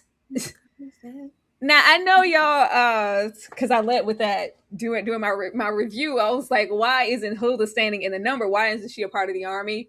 It was more so just in a literal sense because we didn't hear from her at all in this episode, at all. It was still whimsy, still childlike, since even with everything that she'd been through, things that she had experienced and witnessed. Once she has that breakdown with Agnes, all about Dr. Grove. And I thought once we, ended the assembly and the girls went into the bathroom that we were really going to talk and break things down. And we were going to have Hulda maybe contemplate not just what Becca did and sacrifice. And, he can't harm anybody else. But damn, Agnes, you took me in there. And it happened to you too. Like, why, a little, I don't want, conflict. But yeah, that's not cool. Like, I wanted that talk. I wanted some strategy or planning. Like what does Hilda look like in the dynamic if she's going to just be the one to go off and now be green and be married? Is she just going to be that complacent, I'm just, in this air, this bubble, this whimsy wife? Or is she with us? Does she know what's really going on here? Because as quickly as we broke her down and everything that she thought about Gilead and how she internalized it all, it's my fault. I tempted him. We just. Oof, boy, AT&T internet is trash. Oh, there she goes. I think I heard her come back. There she goes. I'm back. Yeah, once we shut it down and it's like there's still room for you at the cross type of energy, and you two can still be a really good, valuable wife holder. And it's like, really? So you mean to tell me that just from that mere conversation or that reassurance from in Agnes, I'm good. I'm okay to forge ahead. Like, is she with you? I just needed something from Hilda other than, I think when she said, yeah, Becca, she did X, Y, and Z. And she said, oh my God, why? Why would she do that? Like, I was like, are you with us, Hilda? Like, are you listening? It was like we kind of dumbed her down again when I thought she really self-actualized and really met what Gilead was. I thought we broke something. It doesn't mean that she can't still go on and be green and get married, but I wanted to know where she stood in the whole as a group with the girls. And then we get Shunammite. If we didn't want to confirm, which is fine, whether or not she was going to be fruitful this season, that's cool. Like, I don't think any of us are expecting her to. But that same conversation that we had on the steps with kind of Mayday and your Hannah and let me get the truth out there, I wanted to know how Shunammite was going to move and feel more than anybody. I really wanted to know because it's all good and dandy, but she's the most, rational one. She's the one that's most, studied. And I know all things Gilead. Even when we were in the bathroom and the girls were still in the era of, well, maybe they're going to show Becca mercy. She said, "I don't show mercy. What are you talking about? This isn't that place." Like, I wanted to know how she felt about, "Oh, you're this person. Oh, you're part of Mayday. Oh, you're actually Hannah. Oh, you have this connection to this criminal, to this vigilante, to June. What does that mean, when we just get, the pinky square and that's just walking down the hallway and I'm building this army? Do the girls know everything? Do they know where you stand, who you are, what organization you're a part of? I'm going to assume if you're saying that she's in the army, like, why wouldn't you have us talk to them? More than anything, if we didn't want to give a whole like spread Shunammite, I'm X, Y, and Z, I just wanted Shunammite to have a conversation with herself. What are my options if I don't become fruitful? If I'm just a plum, I can either be this or be that. Where I'm at in the type of energy that I'm having for my friends, because she was going to hell all about Shunammite talking to June. And Shunammite, that girl, she's the strongest. She'll do anything. Yeah, I would rather be over there standing in the number than be a Martha or an aunt. I know my place. We didn't get none of that. It was just nothing. It was nothing. We couldn't get a scene with him. I didn't like that. Ashley? So, I mean, this was another one of my issues with the finale. I'm like, you just let them go completely. Like, we didn't get a wedding. We didn't get one wedding all season, and that's what we've been prepping and planning for the entire time. Y'all know Hulda is my girl and a bag of pearls, but I just wanted to go back in my mind's eye, because I remember earlier we talked about the name meanings and who they were in the Bible. Now, while Hulda was a prophetess in the Old Testament, in the Bible, her name literally means weasel or mole. So, like, it's really got me like, okay, this is what it's going to be. She's going to be the faithful to Gilead, I'm sure, and definitely going to be kind of one of the barriers that they're going to have to overcome in the second season, which may explain why she's not in our teenage girl army at the end, walking down the hallway like the Craft. So I'm pretty much set in my mind about where she's going, which I hate because I love Hulda down bad. I thought she was all the sweetness and all the joy and all the innocence there in Gilead. As far as Shunammite, I didn't really expect them to go deeper with her. We pretty much know who Shunammite is. As far as all of the characters, I want to say I feel like I probably know Shuna the best. Like, this hard exterior, seemingly like I stand for Gilead, but really I ride for my girls. Like, kind of like F Gilead, I'm a ride about these ones.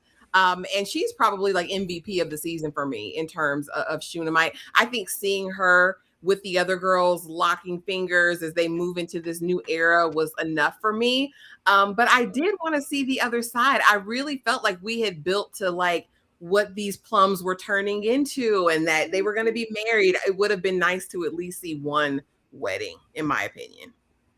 I don't know. I needed some time with Shunammite. I don't like that. I don't like it at all. It's dumb. Well, we did get a wedding. And I thought, Lord, that don't count. Yeah, but see that. And that's my point, because I think that's why. And I know I'm higher on this episode than you guys are, and that's fine. I'll be lone and right, but that's why I like that so much, though, because it's almost like an inverted or like a perverse Bridgerton. In the sense of like all season, we've been like, the girls are ripening into they're plums and they're ripening into greens and we're gonna get married and it's this social affair. And like the Gilead sells it as this really nice high society thing. And this is the thing that these girls have been working toward, anticipating, dreading in some cases. And the one wedding we got is like the worst version, like the absolute antithesis of everything that it was promised to be. Is not glamorous. Is not a celebratory affair. Is really trial by fire. Is really the scene of the wedding being juxtaposed with the death scene, and you couldn't tell which one is which. It's like we did it in the same room almost. was very deliberate, and I to me I loved it because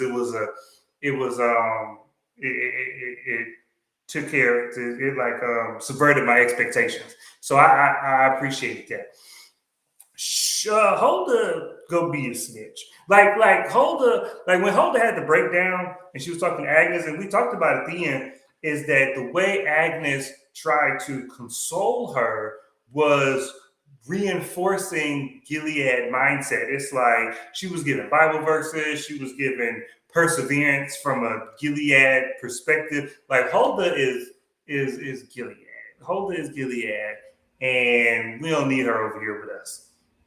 She ain't the one. Yeah, Harriet Tubman can't take everybody. She just can't. And so I'm fine. But I would have liked to see what happened to her, like just to see her, like, hey, where you at?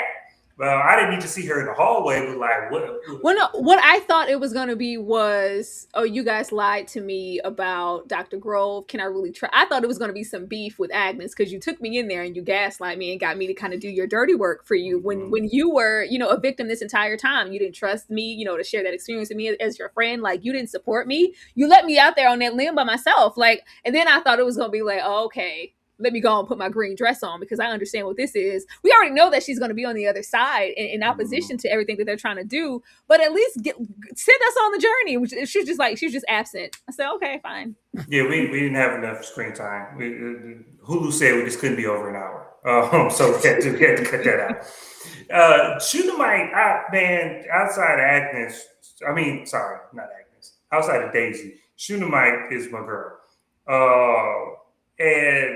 But I agree with y'all in the sense of like seeing her wrestle with and then come to terms with her barrenness would have been interesting. It's just the fact that we had to gloss over it, like, oh, she's just okay with everything she wanted being up in smoke. We just not gonna deal with it was kind of weird. And I'm curious. Like, I have not read either book. But I'm curious, what happened? Did something change as far as Gilead procedure? Because wives can be barren. Like, when did we make this switch where wives got to be fruitful? Because, like, Serena, up until she got pregnant, was thought to be barren. Like, all the wives were thought to be barren. That's why we got handmaids. It's because most of the women can't have kids. And so it's like, that's what the handmaids are for. So the idea that you can't really be a high, or is it just that commanders' wives got to be fruitful? But like, I don't. When do we make that decision? To me, that was a change that I didn't think that we talked about. Because this whole thing about now you're agreeing because you got your period, it's like it's a whole bunch of wives. I don't think Paul ain't had no kids. Paul ain't had one kid. But I think she's the old guard. And I think we do have to take into consideration that the revolt and uprising, the war that started was from the handmaids.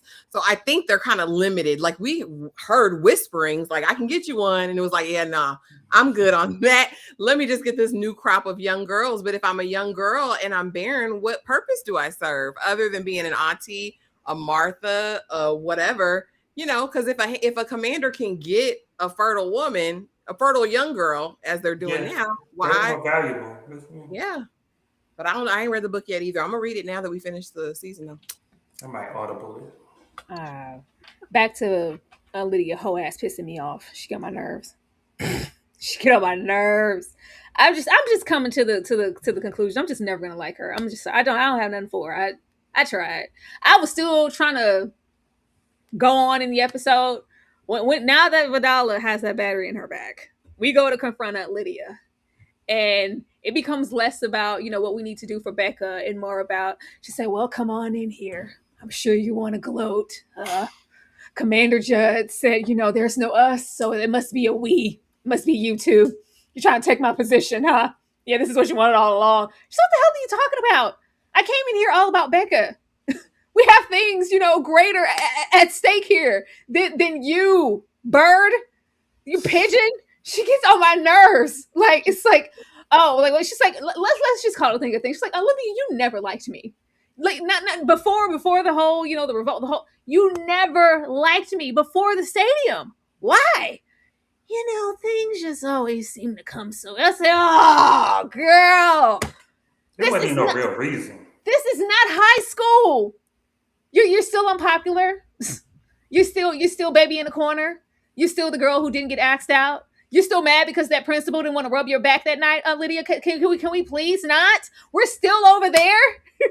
We're still over there with everything going on. You still found time to prioritize your station and your job.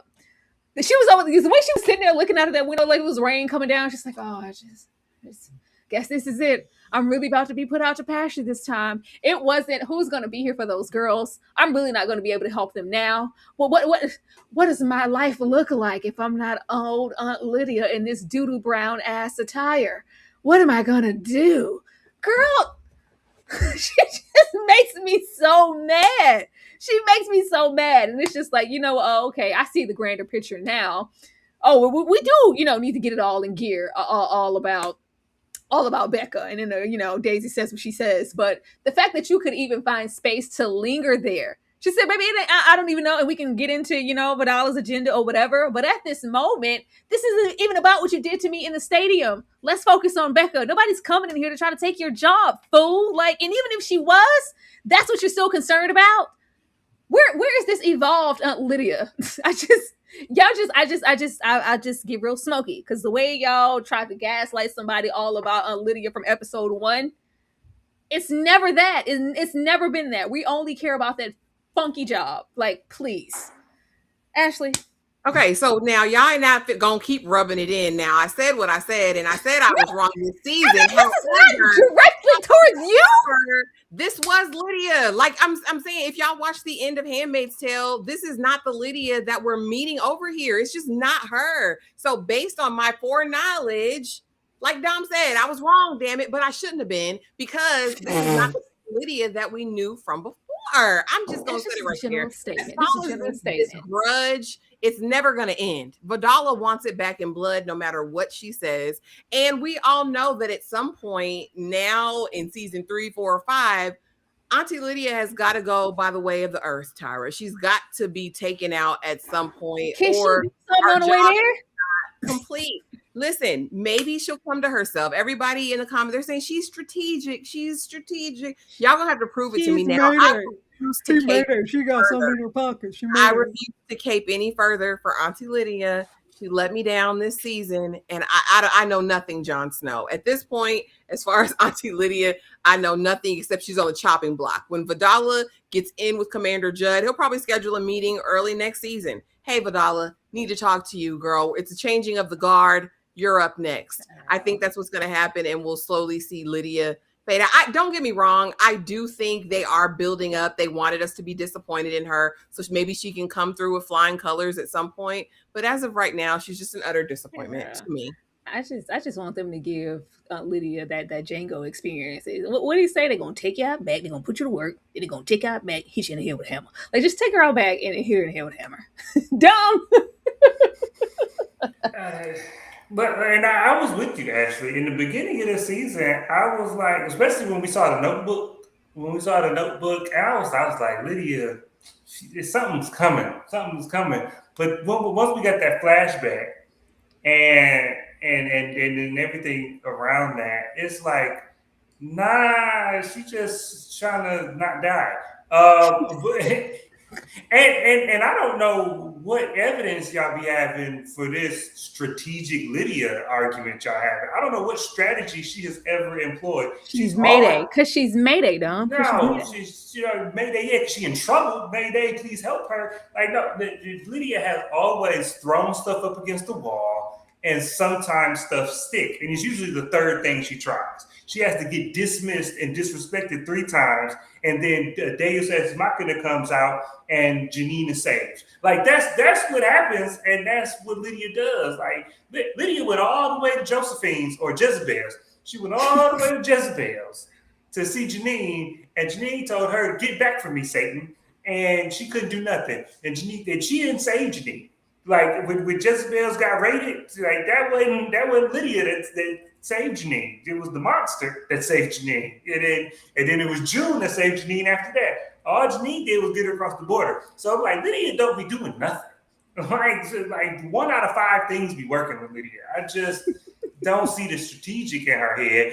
And Vidala, I don't know about Vidala because I don't know nothing about Vidala. Like I still think she kind of respect or like Lydia. I don't know because I don't know. You know, everything is a guess because I don't know. And Vidala is so inconsistent. Like you should hate Lydia, but like, are you telling me that you understand? Because Gilead make y'all do crazy things, so you don't really blame her for pulling the trigger on you because you understand the context. I don't know because we ain't dug into that. So I'm just guessing that you are in the same boat. I don't know. Vidala put these Harry Potter glasses on and clench her jaw and get this like she ate 3 Sour Patch Kids, and she get that look on her face, and then but now Agnes talk to her, you want me to think she's human. I don't know. It's inconsistent. Everything that's not Agnes and Daisy to me is inconsistent.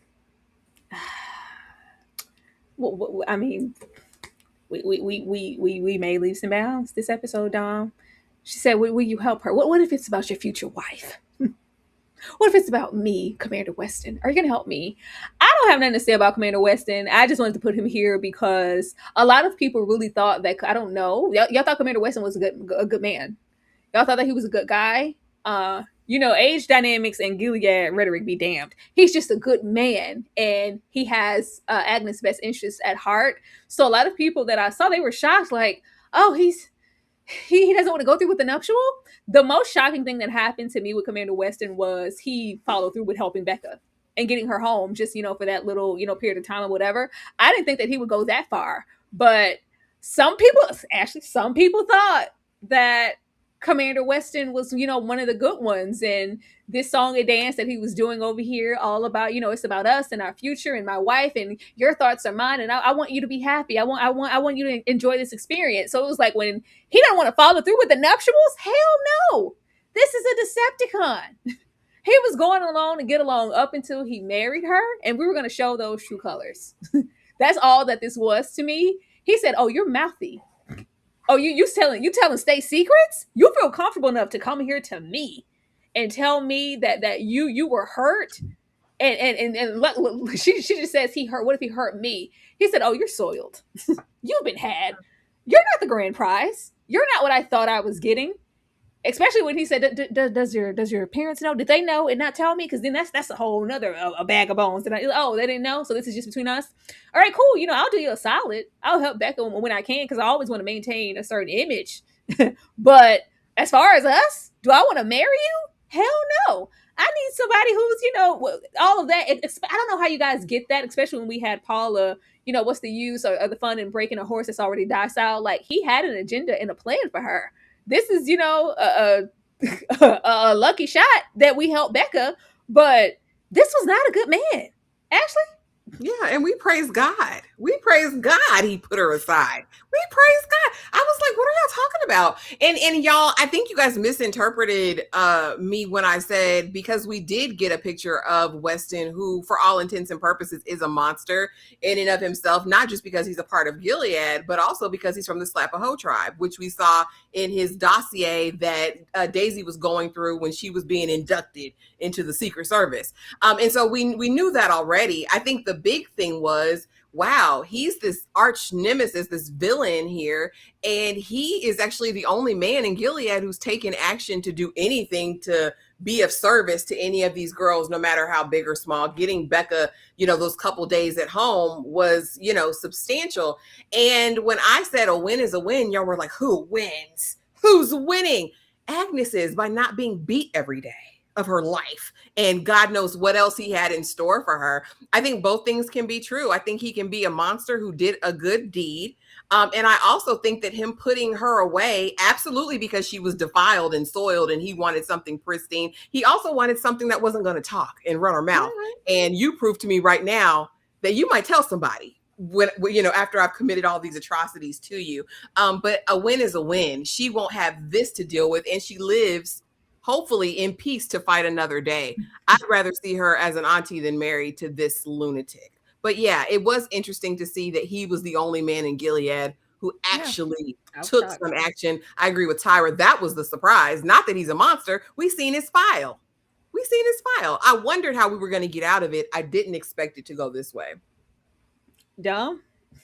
No, you expected it to go this way because big homie Agnes did her big one and got her girl out. But but but no, this man needs shooting light. This man needs somebody who got a mouth but is gonna still play her role. This he was disappointing to me only in the sense of like I thought he was gonna be like the dude from The Good Wife from the last season of The Handmaid's Tale, where it was like oh God, horrifying. Yeah, well, he made Serena.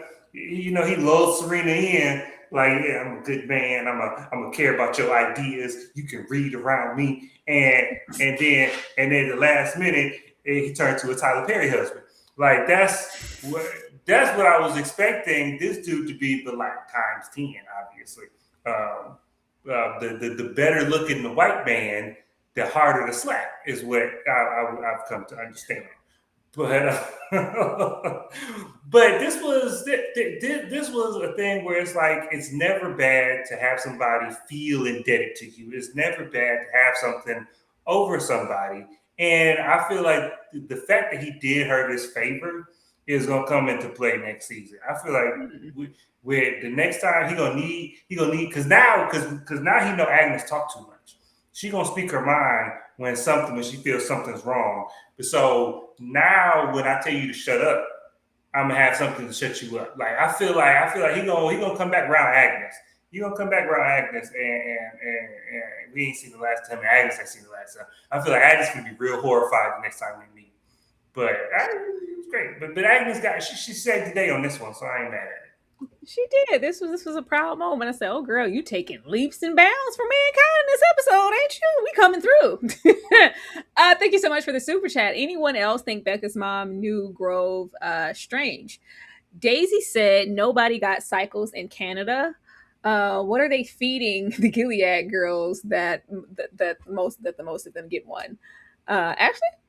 Yeah, so we find out, well, they talk about it, they allude to it, and in Handmaid's Tale, they talk about it as well. They have clean air, they have clean water, like it's just different. That's why Gilead was in such a high ranking position in the world.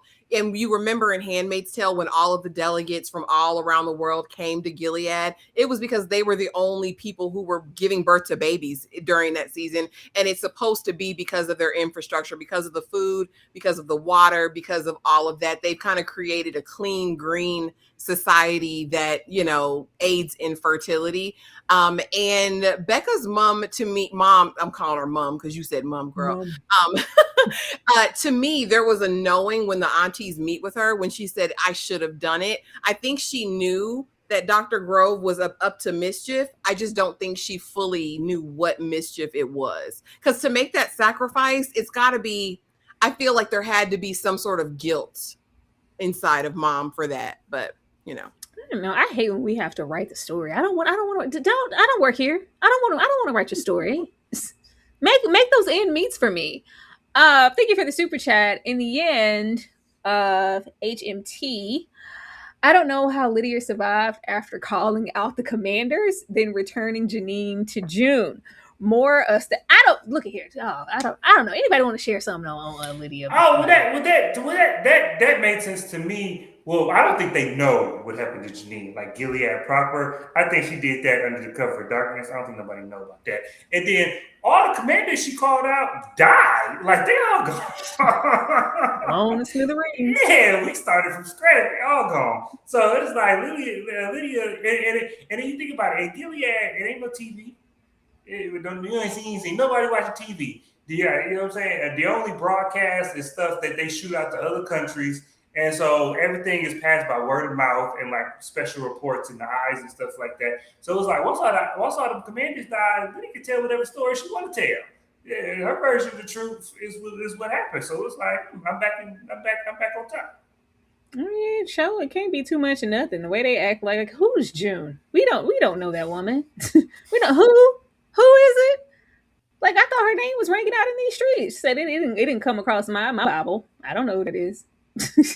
Why did it not going on this thing, Lord. Thank you so much for the super chat. Weston was grooming Agnes. Yeah, he tried. He tried. He said, "Oh no, I can't." Throw that. He said, "Throw that fish back. She talked too much.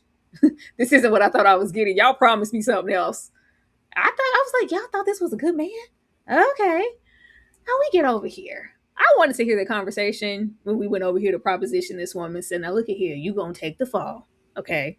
You gonna go and die in the name of saving Becca." I wanted to know how we came to this conclusion. Not just Daisy coming on down there. A mother, since you got your degree. Let's everybody just so mouthy. Since you got your degree and you claim to be a mother to the girls, a mother, I know some mothers who would do anything. Just like, oh, you know what? Mothers would do anything. Let me go over here and talk since we got to make up some type of plan to save her. I really hated that a woman still had to suffer. Like, oh, I hated it. I hated it. I thought it was sad. I thought this was really, really sad. I really wanted to be in the house and get into their relationship. Like y'all were just saying, I don't want to make up context clues. I don't want to read in between. I don't want to. I don't want something ambiguous as far as, well, she probably knew what Dr. Grove was doing and she just, she just if y'all didn't say it, I ain't see it. I don't know. If y'all didn't say it, if y'all didn't allude to it, I didn't see it. We didn't spend enough time in this home. Now, if we could have gotten to their dynamics, the most I think we got from her was, "Oh, my mother, she's so upset. She haven't spoken to me, since the ball happened.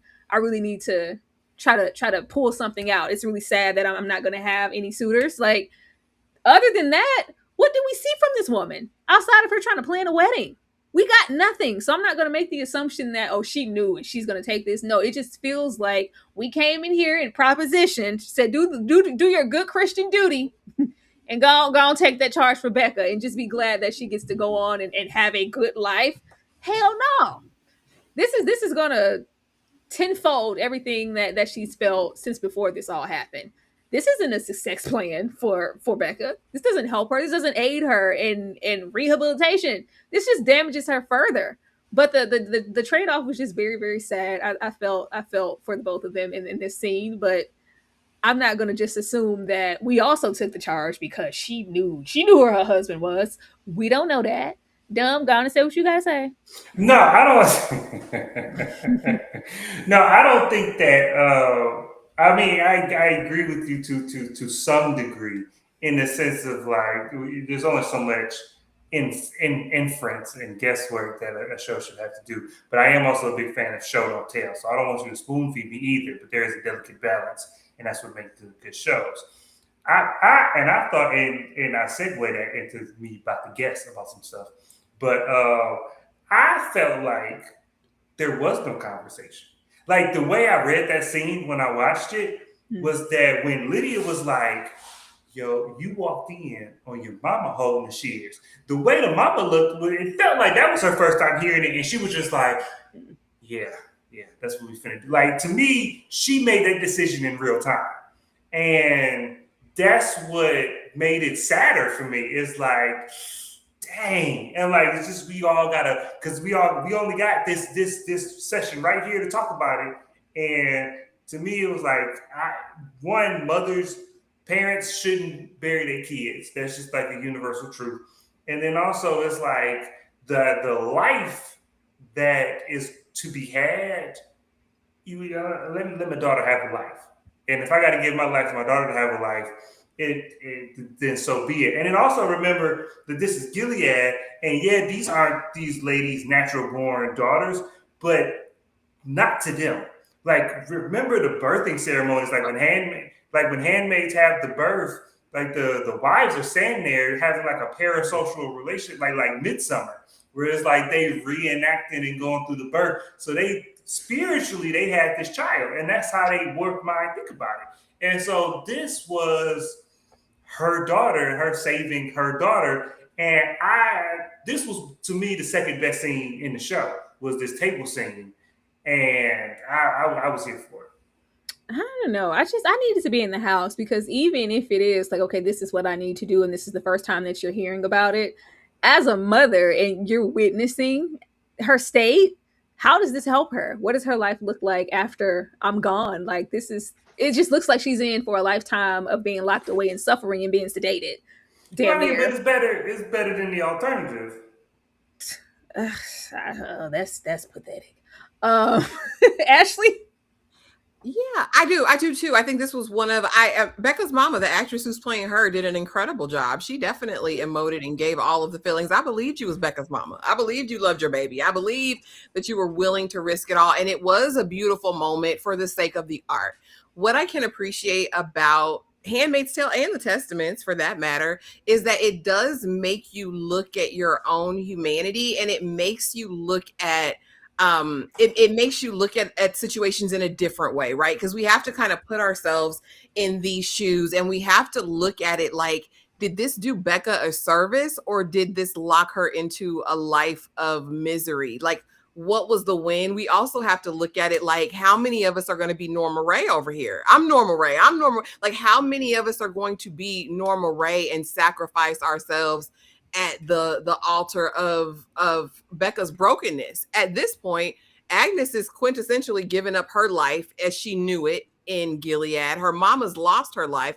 How many? Garth has sacrificed his love life. How many more people are going to have to lose whatever, at the altar of Becca's brokenness? And I get it. It's a system that was created, but I do wonder, what does this do for the system? And when we meet we meet in like June, it's, they die every day. Like, listen, we're looking at the greater good of society. I fear if it was June over here, she'd have been like, baby, you gotta go. Like, I'm better for the possible overthrow of Gilead. I don't know what you're going to do, but I do think it was beautiful. I respect the sacrifice, but I do question if Becca is better off in the state that she's in now in society. Because at this point, y'all, I'm not convinced Becca won't kill again. That's why we like that dope.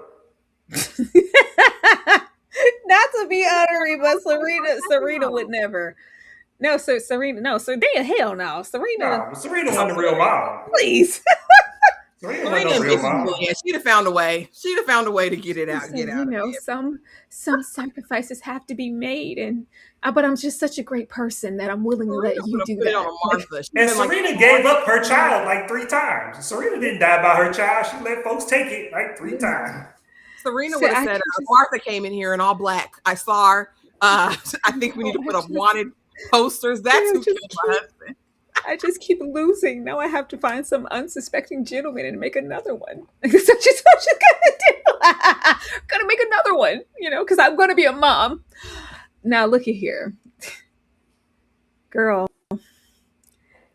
She said, "Who going home? Whoever said I want to go home. I don't want to go home. I don't want that anymore.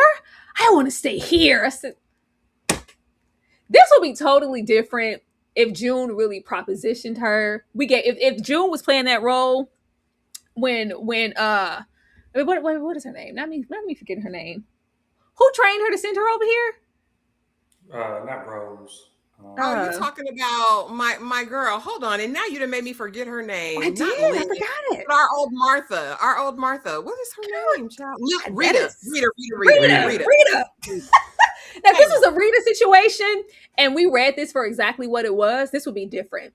First of all, Garth, lies you tell, so you could make contact. He said, "Oh, this hoe's going rogue. She's getting out of line. You're not going to blow my cover and my agenda." All of a sudden, we can get her right on over to where she needs to be in the back of a van. We know who June is now. We know who June is. We know where she is now. So you lied. Oh, okay, we made contact. But first of all, you're never going to tell me who I am and what you're going to do, little girl. You're just not. You're just not. The 180 here, when we spent countless moments, get me out of here. I got my period. You know what that means. But just at the thought, it's like she didn't. You already knew that this was a place of injustice. Ninjas die every day, B. It's like a switch went off because, it's hitting close to home. You did something to Agnes. You're harming the lives of Hulda. These girls? The girl, what do you mean, these girls? Like, but this is different. These are my friends. I care now. These are my friends. I care enough to lay my life on the line and stay here. I said, girl, you're never going home. You're never going home. The way First of all, June got there, and it's just news to her. You're not listening to your handler. You're not doing as you're told. Like, just hop on on the boat. She's like, yeah, we can't do this. There's time. I told you that you would have to be a bystander. A bystander? I'm better than that. I'm Daisy. I get active about the people I care about. I don't know what you do, June. When you walking around here with all of this authority being all selfish, just depending on yourself, you got to trust somebody. Girl, come on. Like, this is greater. June said, how? You don't know my life. Do you know that I will sacrifice a hoe on the altar tonight about my agenda? Do you know how many people have died for me to get to where I needed to be? I have sacrificed many. What do you mean? It's like, well, but you don't know. You don't know. You're not giving these girls enough credit. What they're ready for. And she said, there's John Boy. There's Agnes. There's Thomas J, who can't see without his glasses. They're great. They're wonderful girls. Like, she said, what'd she say? Oh, no, reverse that. You said Agnes? Agnes McKenzie. You first of all, there's only so many plums, okay?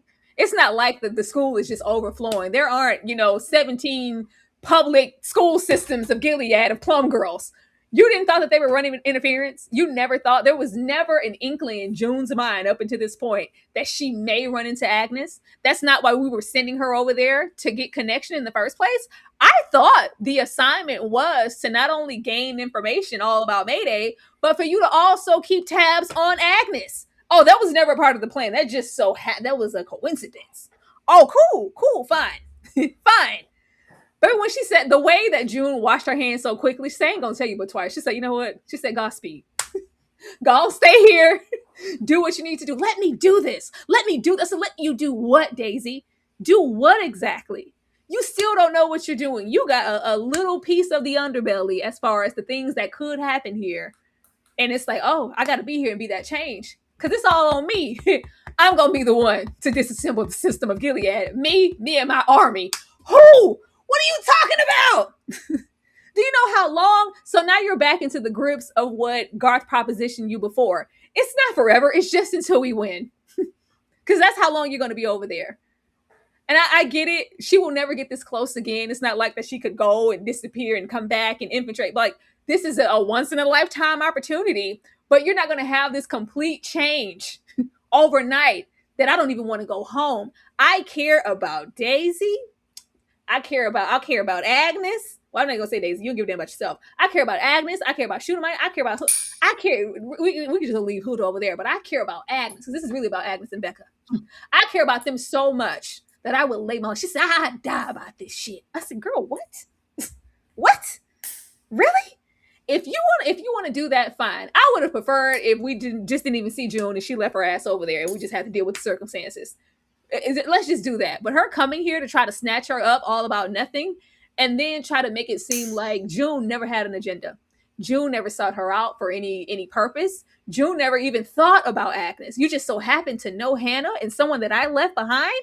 She said, okay, cool, girl. It's not about me, though. It's not even about Agnes. If you want to stay here and be that one woman change, you do that for you.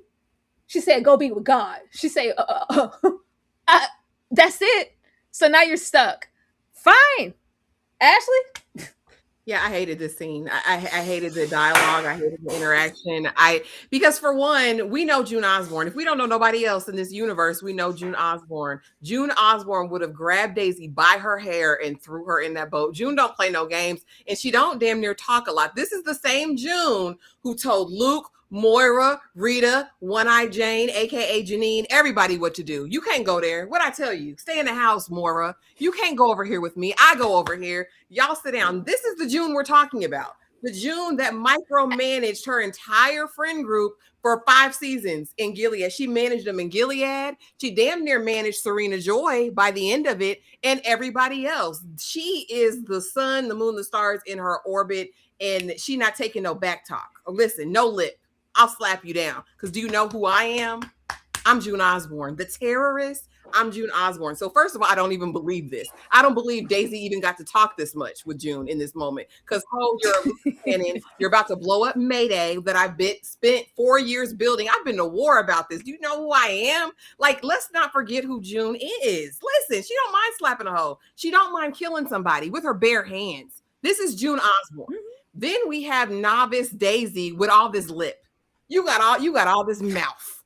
You got because the one you left, your child you abandoned, you left in Gilead. I'm better than you do. I know more. I can do this. I got it. Okay, girl, because you know Agnes. I trust you to. She's gonna be the one to do it. The most dangerous thing in the world is a teenage girl. If y'all don't go directly, especially in Gilead, like, because what are you talking about? What are you talking about?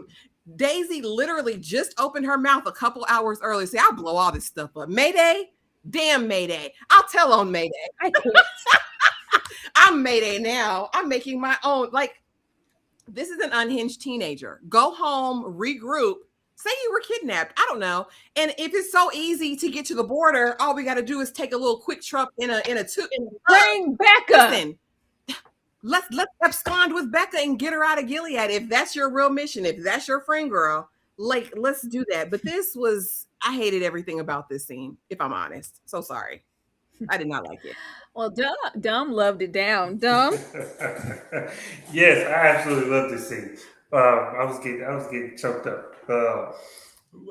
But also, I think it's important to notate that we have conflicting motivations between Daisy and June, and they just happen to align. Like at no point do I think June believes in Daisy. Like, she was swayed by Daisy's argument. That's not what that scene gave me.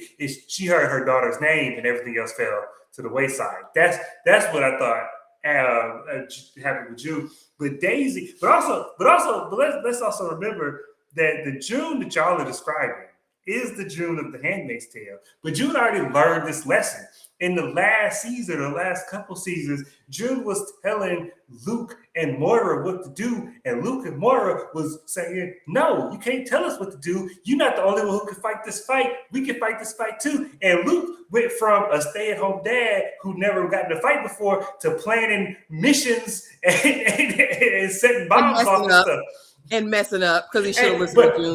But he told June it was his to mess up though. It was his plan to mess up. And so June, we already had this arc for June, is that you can't go and you can't tell me what to do. Like, we had that exchange already. And so this is that June plus 4 years. And so that didn't bother me. And then also, and then the period, comma, and this is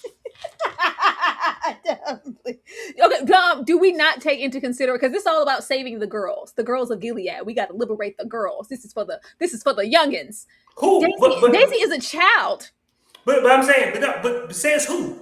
Who said this is what this is about? Because that's not June's mission. Not at all. That's not June's mission.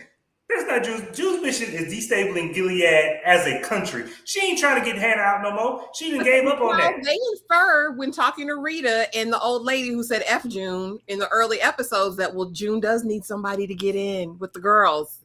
That wasn't about Agnes, because that was implied to me very early on in the season. No, this was Daisy could fulfill June's mission with Agnes at being that age. She's the right age. And then she's standing here with this rhetoric, like, no, I need to get you on this boat. Like, I as a mother that I am, the June that I am, I wouldn't feel comfortable leaving you here. I can't have you sacrifice yourself on the altar like this about these girls, about an army. Yeah, that's the second part. That's the second part is that June is now faced. Yeah, the common end is the June is now faced with a June. So the same anger that y'all feel right now, the same disbelief and irritation that y'all feel now is the same. Rewind the tape back and tell me how you felt in season 3 or whatever, when June finally was getting ready to get out of Gilead, and she had put all the girls on that truck to go out of Gilead, and she was like, no. And she closed the door and went back to Gilead, and we was like, what? It's the same thing. It's the same thing. It's just now somebody else got to do it. Somebody else got to do it, because everybody was cussing June out when she was like, you staying? And it was like, yes, because this is the Harriet Tubman story. Now this is just Harriet Tubman sequel. Now we got a new Harriet Tubman. and they got to pass the baton. That's all. So our 15-year-old unequipped Harriet Tubman will suffice. Everybody's unequipped, and that's the thing about Mayday. But no, because that's the thing that we already kind of covered in Handmaid's Tale about Mayday is not soldiers, Mayday is not spies, Mayday is a bunch of Lukes trying not to mess up enough to get a victory. That's what Mayday is, and. I guess dumb. Even with the rhetoric that she was spewing here, like nothing about that. She act like this was, like I said, my secret agent super spy mission. I'm gonna, like, what are you talking about? Like, are you really fully understanding the dynamics of Gilead and what you're gonna have to face and endure to stay here and build anything, to be a change? She's giving. Yeah. I'm gonna do what you couldn't, June. Well, but that's what this whole season was doing, was opening her eyes. When she first got to Gilead, she was a babe in the woods. Yeah, she just wanted to go home yesterday. Them eyes been open. She still wanted to go home. But also because she wasn't doing anything. She was like, we should be doing something. Every time she talked to Garth, she was like, we should be doing something. You got me here risking my life to do nothing. So if it's that, then send me home. But then she got connected to these girls. She made friends with Agnes. She saw strong word. Well, she started liking these girls. And she was like, oh, these is worth fighting for. And she woke up. She got some fight in her. I guess, 5 minutes ago, we needed a helicopter and a Big Mac, but okay. Ashley, what you about to say? Yeah, because June, even in this conversation, is like, you can't save people who aren't ready to be saved. Very, very Harriet Tubman-esque, right? Mm-hmm. But they will be. But how long is that going to be, Daisy? And how long can you keep it quiet? You cussing in front of these people already. We saw that. Girl, you just lost all decorum. Y'all yelling and screaming, cussing out aunties, yelling in the hallways. You cussing Shunammite out in front of everybody. Like, Daisy, you're bound to, like, you are not equipped for this mission.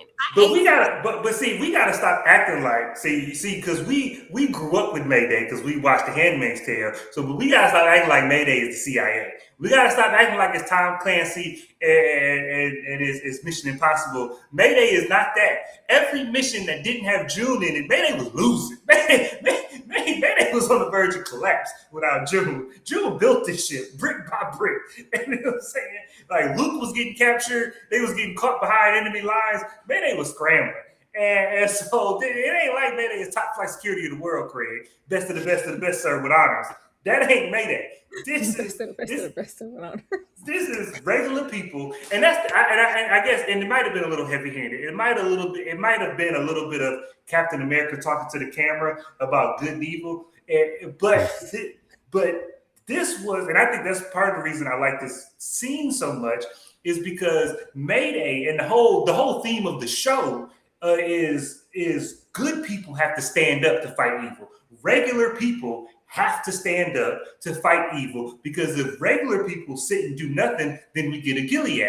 And so Daisy is a regular person with no special skills, with no training, and she says, I will die about this because it's the right thing to do. I will plant my feet and stand here and die about it because it's the right thing to do. And that's the whole point of the show.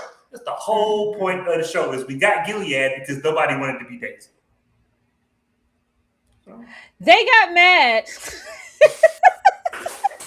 at me as Becca's mom. I want to live, but die for Beck, and what? She's still crazy. She can't get a man. I'll live at Jezebel's or something. Why die for a kid to be a sad lesbian in Gilead? Thank you for the super chat. Oh Lord, so just going down there. Because I'm like, this fate isn't any easier to me. Thank you for the super chat. But Lydia stood with a noose on a stage making that speech and still got a statue. Am I overthinking it? It's only 3 years later. Remember, they all gossip. They are making, strategic changes and little tweaks here that I guess it's to be expected, but they're really particular about just common threads that come over, like, based from the Handmaids just to go, like, I don't know. It's not bad. It's not something that's going to deter me from the story, but we're very picky, in my opinion, with the validity of some things. Okay. Okay. Thank you so much for the super chat. It was too easy to get Daisy out. It was get in the back of this honey van. It's like I'm like, is there certain protocols different in place? Because the way Daisy has just been running rampant all show, baby, it's never going to be an opportunity. She goes 2 paces to the left. Psst, Garth, I need to speak with you. Like she's loud as hell. She like in every single real scenario, she would have been found out and would have been put up on the wall real easily. But like y'all said, she's the June, and we have that. I said you didn't even earn June plot armor. First of all, you didn't earn that. June worked. You didn't earn that. June had June plot armor from day one. From day one, the Commander Waterford was acting like June was Halle Berry, and he couldn't function around June. But still, it made sense. Like it took. I think we got until like maybe season 4 on up to where I was like, all right, now, goddamn, like we're really doing this with June. She should be dead. But they was like this quickly. At 15 in this little school, yeah, okay. It was too easy. It was too easy to get Daisy. Like if getting Daisy out and back in is this easy, you should be assassinating the commander every week.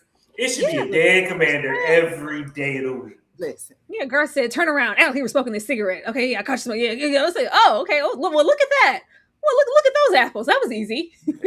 Why not Becca or Agnes too? Like because that they aren't ready to be saved, and the Testament's getting testament if she's not there. Well, you couldn't get Agnes out. You couldn't get Agnes because Agnes not getting in that drunk.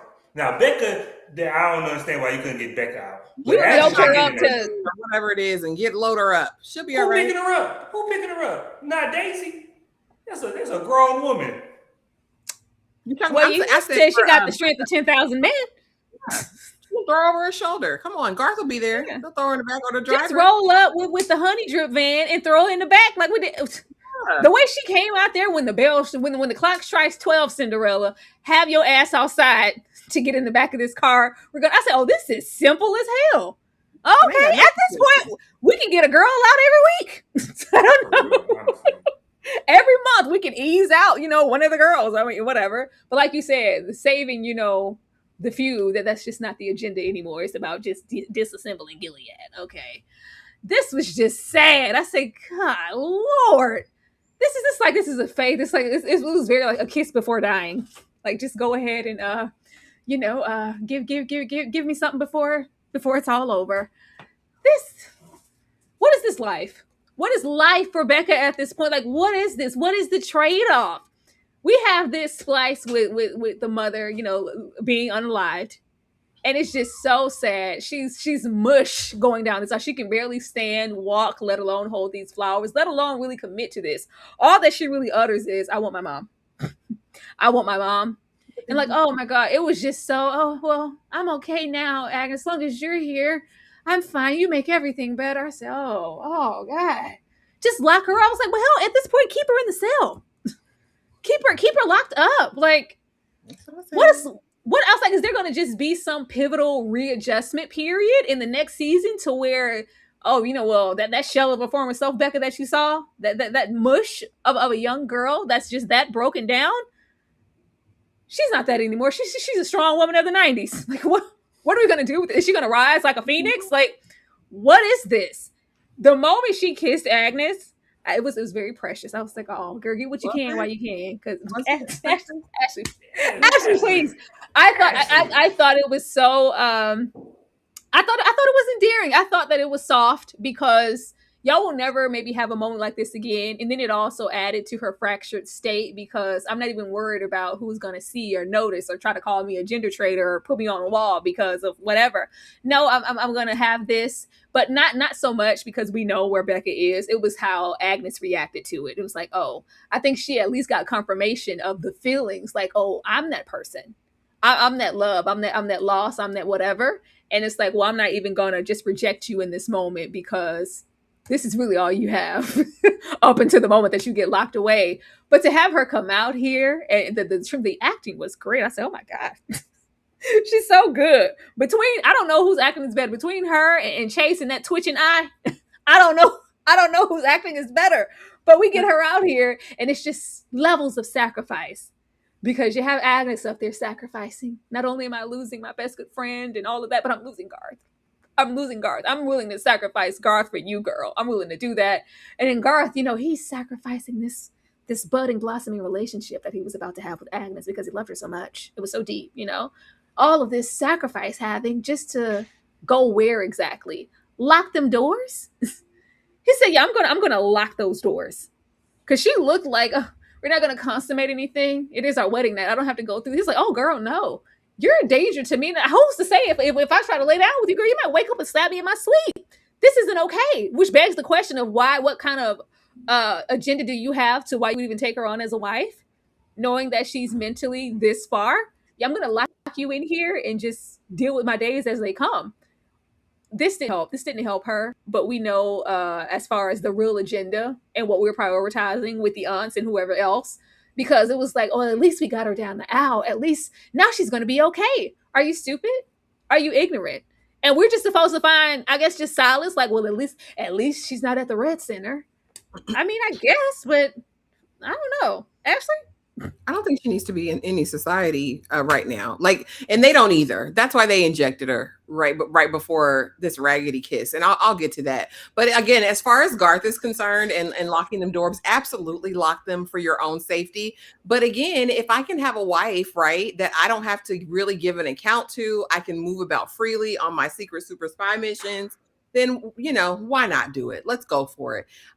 So we can talk about the kiss, and people in the I feel sorry for everyone who doesn't see the beauty and magic that was this kiss. Please stop. For me, a doped up medicated lunatic having their first kiss, this person that they've been obsessed with for the whole season, obsessed to a point where they have unalived their father by stabbing him 35 times in the genitalia, in the chest, about the neck and shoulders and all of those things. This is not a person that you give a kiss to. I'm so sorry, baby. I will rub you on your back and I will give you a hug, a church hug at that. I'm not going to kiss you on these lips. No, baby. No, baby. No. Because I don't want you to think anything of it. But a note to it, Agnes didn't act new to this. She acted true to this. So have y'all been playing house like around them Gilead streets before? Because it was very comfortable. It was very common. And there was even a smile after. So here's what you're not going to do. You're not going to sell it to me. You're not going to sell it to me that this whole time Agnes and them been playing house. And that's why damn Becca's been deluded this whole time, because y'all been kissing under the maple tree in between making petticoats. What have y'all been doing in Gilead? And Agnes, why are you so comfortable with it? Something was very odd for someone who's been so prudish and like, oh, I don't know what that is. Oh, oh my goodness. Oh, and I thought she was trying to give her peace. No, I didn't find it sweet. I didn't find it enduring. I don't even think Becca will remember this. Everything is okay because you're here. That is horrifying. That was horrifying to me. If you're, and I want y'all to think about this. If this is a man who's just unalived his parents with pruning shears, is doped up, you're helping them get ready for the wedding, and he says, everything's fine now because you're here. You are going to be horrified as well, and you're not going to kiss them. I'm so sorry. No, I'm not kissing. I'll kiss you on the forehead. I'll kiss you on the cheek, Becca, but I don't want any dealing. Now she'll be plotting. Now she'll be plotting from the attic how to get out and how to get back to her Agnes, because she kissed me. She kissed me, and it means the world. This is a villain origin story if I've ever seen one. And when her affections are not returned in season 2, watch what unfurls. We'll see. Dumb, everything's fine now that you're here. What did you say it like that? That's what she said. Y'all saw it, right? Yeah. Look, I'm gonna tell you this right here. Y'all are cold. Y'all are cold women. But when I say to you, first of all, you are right, Ashley. If a man said this, you should be worried. But if a boy said it, these are children. These are children in Nazi conditions. These are not normal conditions. And it was so sweet, and it was so heartfelt to me, because Becca is not even holding on by a thread. Becca is is floating in air, and she needs something to ground her. This kiss, she gonna hold on to that kiss for the rest of her life. This kiss grounded her in one moment, in one sliver of a life that she wish she had. She knows she can't have Agnes. This whole season been showing her and reinforcing. Does she know? Yes. Last night she was trying to run off with her into the moonlight. Well, because she committed murder. Because she committed murder.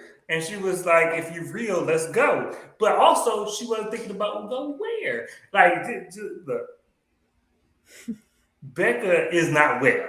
This is well established. She's not well in the head. That's fine. But she's also a teenager. She's also a homosexual teenager in Nazi conditions. That's why you don't tongue her down, Dom. It wasn't even that much tongue. It was, and then y'all keep talking about how comfortable this kiss was, and it was sensual. It was heartfelt. It was sweet. I don't know if y'all remember y'all first kiss. I don't know how awkward y'all first kisses was. This is a kiss. It's a kiss. You know I thought it was endearing. It was endearing. It was endearing. It was sweet. It was the anchor for Becca's whole being. Becca's whole tether to reality was that kiss. It's the only way she made it down that aisle. Or her route to obsession. Like I got hope for tomorrow that I can get my Agnes back. All right. Let me tell you something. This was, and now I don't know what Becca's arc is going to be. I don't know what you do with her character from here on out. I don't know. I don't think it's going to be a time jump. There's two places to go. Either she turns into complete catatonic, God, please make me a bird so I can fly far, far away from here, nothingness, or she rises up and overcomes this. There's nowhere to go from here but up. She's pivotal, but they changed the book so much we don't know. But they say she's pivotal in the book. So I'm saying I don't know. Like, to me, where we lead Becca, there's not a clear path forward. So to me, it's just up in the air. But for Agnes, this was her being a friend, because there was a smile after the kiss, but as soon as she not looking stone face, she gave that June look to the camera face. She was real her mama right there. Like, this was for her. She was being a good friend and giving her friend something to hold on. And I don't know the next time we ever gonna be alone together. But this might be the last. This may be the last time. It may be the last time. I don't know. Like, this was.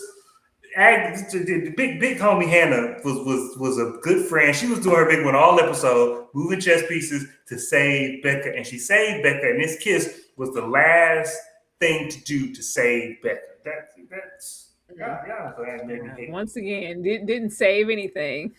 Closing out the episode, she said, "This terrorist is criminal."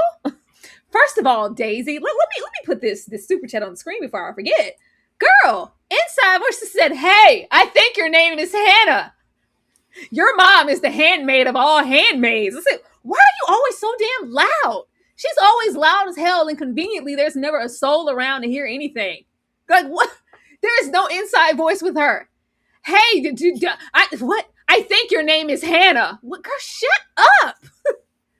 And this is your man. This is the cavalry. This is the army. This is the leader. This is the general. All right, whatever. But we have the revelation that, you know what? That one time in band camp where I wrote my name on that paper way back that I've kept this entire time, my name is Hannah. That could be my mom. All of those little not so clever innuendos that Paula would put down about my history, that all kind of makes sense now. What Handmaid's doll? What lacking of red this entire season? That's my mother? It was out of sight, out of mind this entire show. It was like she was brainwashed. I don't know that woman. I don't know. From the moment that last time she tried to roll up on me and I was scared as hell, I erased her from my thoughts. I don't know. That criminal who tried to kidnap me, that's my mother? You lie. She's like, "No, I think it's true. I think June Osborne is your mom." Okay. Thank you, speaker box. But we have, I guess, our little full circle. I was like, I still don't know what that means. She understands that this is who I am, but clearly there's not a complete acceptance of it, because she doesn't go, June Osborne is my mom. She said, that criminal. She said, that criminal. is my mother. I understand who I am now. And Aunt Lydia, yeah, I met you. I said, girl, don't be cute. I know I'm not all too familiar with your mother. I know her. She was brave. She's a strong woman. She never gave up. And neither will we. Girl, what does that mean? After what we've seen you do, the leaps and bounds you took, Aunt Lydia, this season, neither will we. And we all walk off, pinky squaring and holding hands into the sunset. What does that mean? Neither will we? Are you on the end? Like, is there more to you than that spiral notebook? Like, what does that mean exactly? But I guess now we know who we are, and we'll grow fuller into acceptance. But it's definitely not happening here if we're going to say that terrorist and that criminal. Dumb. No, Lydia was trying to be cute.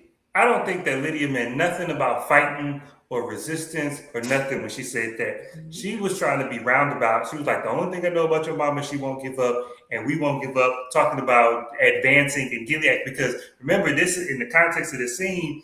She's coming back to be a plum. So it's like, we're not going to give up finding you a husband. That's all Lydia, man. We going to find you a husband, girl. That's all it is. That's what all I got.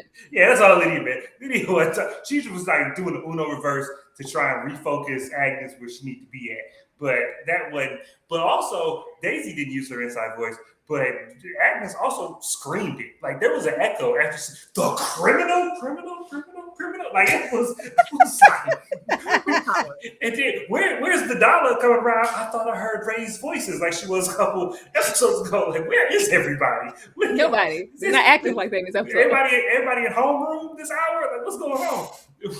but it did, like, after, I think Daisy did put a chink in the armor to Agnes and like refocusing, because I think when Daisy told her about her lineage and her parentage, and it put a lot of stuff in the context for Agnes in the sense of like all those snide comments with Paula, all the stuff that she's been feeling. Now she has a reason for all of the stuff that she's been feeling. She has a place to put it, and so I think they helped her poke her chest out a little bit. The way she be talking to Lydia, though, the way these aunts be just letting stuff ride, you're like the plot armor with, oh, you're the main character, so I'm gonna let you talk to me a certain way, is crazy. Because even June got slapped. Like, even June would talk to Serena and get slapped. These are different aunts. These are different circumstances. No, these the same Aunt Lydia, the same cattle prod. Aunt Lydia, the same. Not what the show said. It's not what the show said, though. Ashley? I mean, to me, there was a knowing. Like, I think Auntie Lydia has clocked Daisy's teeth clearly. But honestly, I struggled with Agnes feeling the need to volunteer any special information to Lydia. Well, we've got another problem, Auntie. Yeah, my mother, she's a criminal. She's a war criminal. I think that's another strike against me. Like, girl, you just, confession is good for the soul. Now that you found your who's it's and what's it's galore with Hannah written on it, and now everything is confirmed. You have legs and you can walk up where they walk, up where they run, up where they stay all day in the sun. Like, to me, it kind of felt like confirmation that now I'm resigned to my fate, Auntie Lydia. Like, I know I'm only ever going to be back here.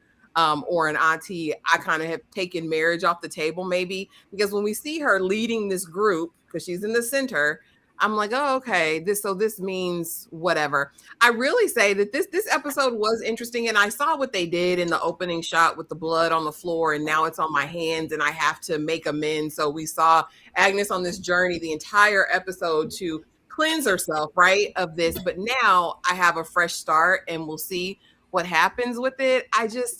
The yelling, the hollering, Daisy wants to be caught. Like, you're never going to make me believe anything else. And again, I just find it very odd that you would volunteer that information to Auntie Lydia. And then, like, I agree with Dom. I think this was about a marriage. As far as the way Auntie Lydia has disappointed me thus far, it's nothing more than, I'm going to find you a good husband. He's not going to beat you every day. You're going to be fine over there. You're still Commander Mackenzie's daughter. I have no hope or trust or faith in Aunt Lydia at this point. But go off, Hannah, girl. We can call you Hannah next season, I guess. That's what she said. She was like, "Oh, it's rare that we have a get your big butt down. It's rare that we have a girl return, who was about to be green and be wet and come back. But we won't ever give up. We're gonna grow and be fruitful and multiply and get you a man. I needs me a man because that's how we prioritize with Becca. I don't see why she would be any different. But we did share all about June. Is this supposed to cater to the idea that Aunt Lydia is Mayday and like I know there's more than meets the eye. I know. Neither will we. We're standing in the. I don't know. If Aunt Lydia end up being Mayday, they got a lot of explaining to do. Oh, thank you so much for the super chat. Do y'all think Hulda would switch sides? What about Penny? Great live.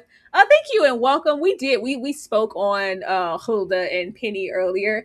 I definitely do. I really wanted to hear from Hulda in this episode. I do think that she'll switch sides because we didn't, and we opted to not even just really inform her or just get any opinion from her.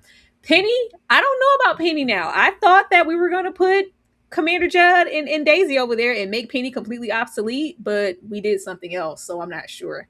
Anybody else want to add to this? Baby, Penny been evil. She been on the wrong side. She was like, burn them, rip them, shred them apart. Penny was evil anyway, so if she go, good riddance to bad rubbish.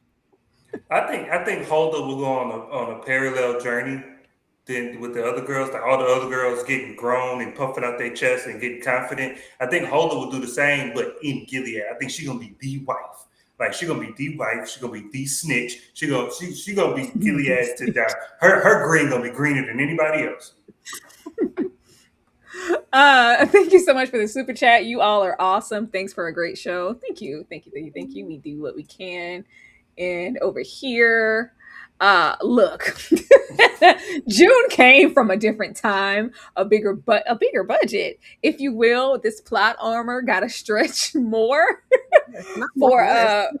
more for less days. Cough, Daisy. I get it. Like it's all about just being strategic. I just know that they have the capability to write better. I know they do. We've seen it.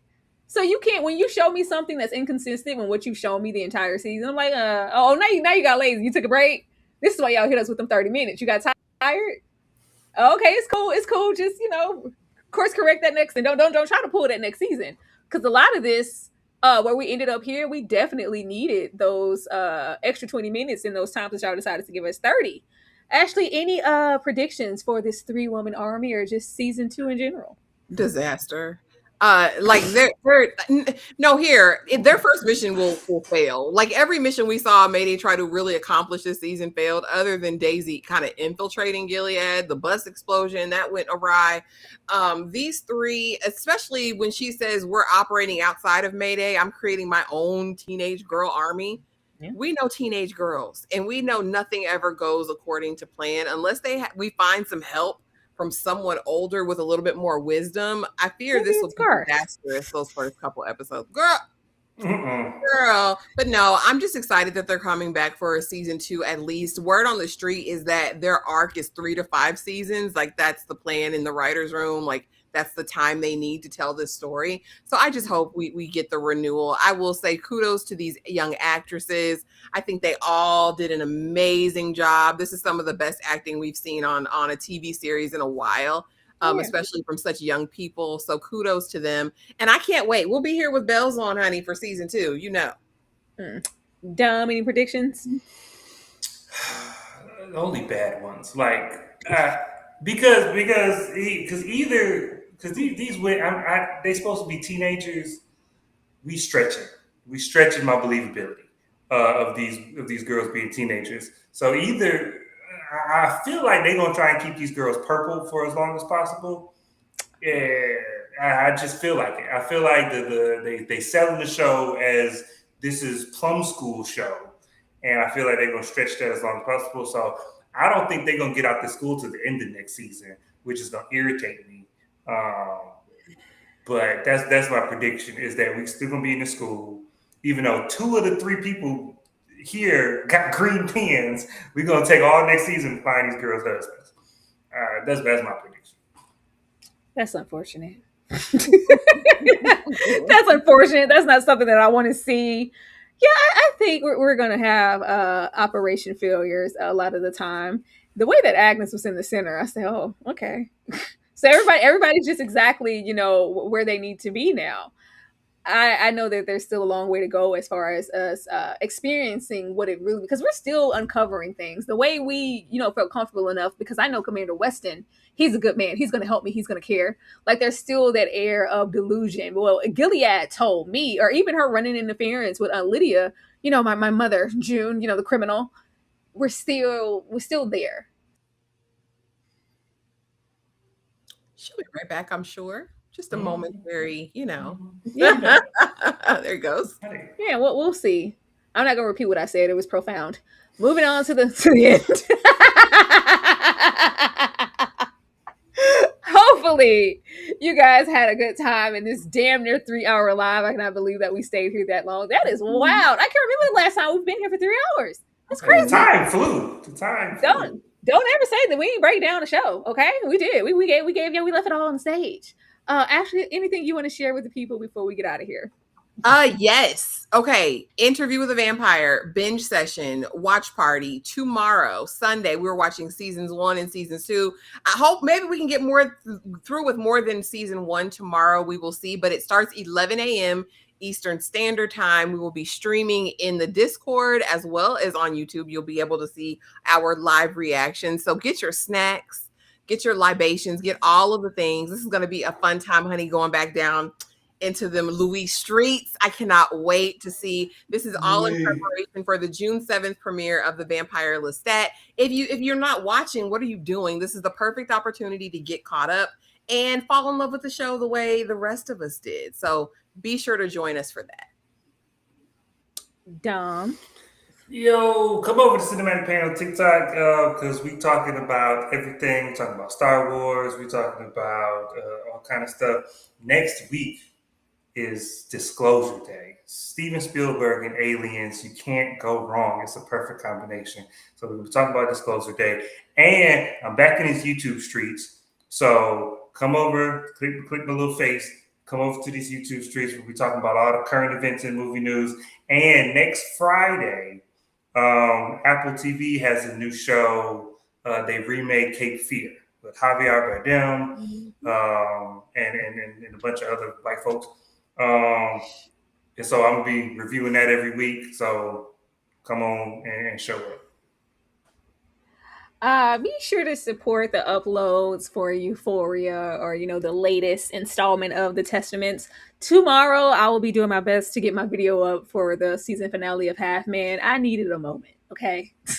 I needed a moment to gather myself. It was so emotional. I was so spent. I just knew I was gonna watch that episode and get it.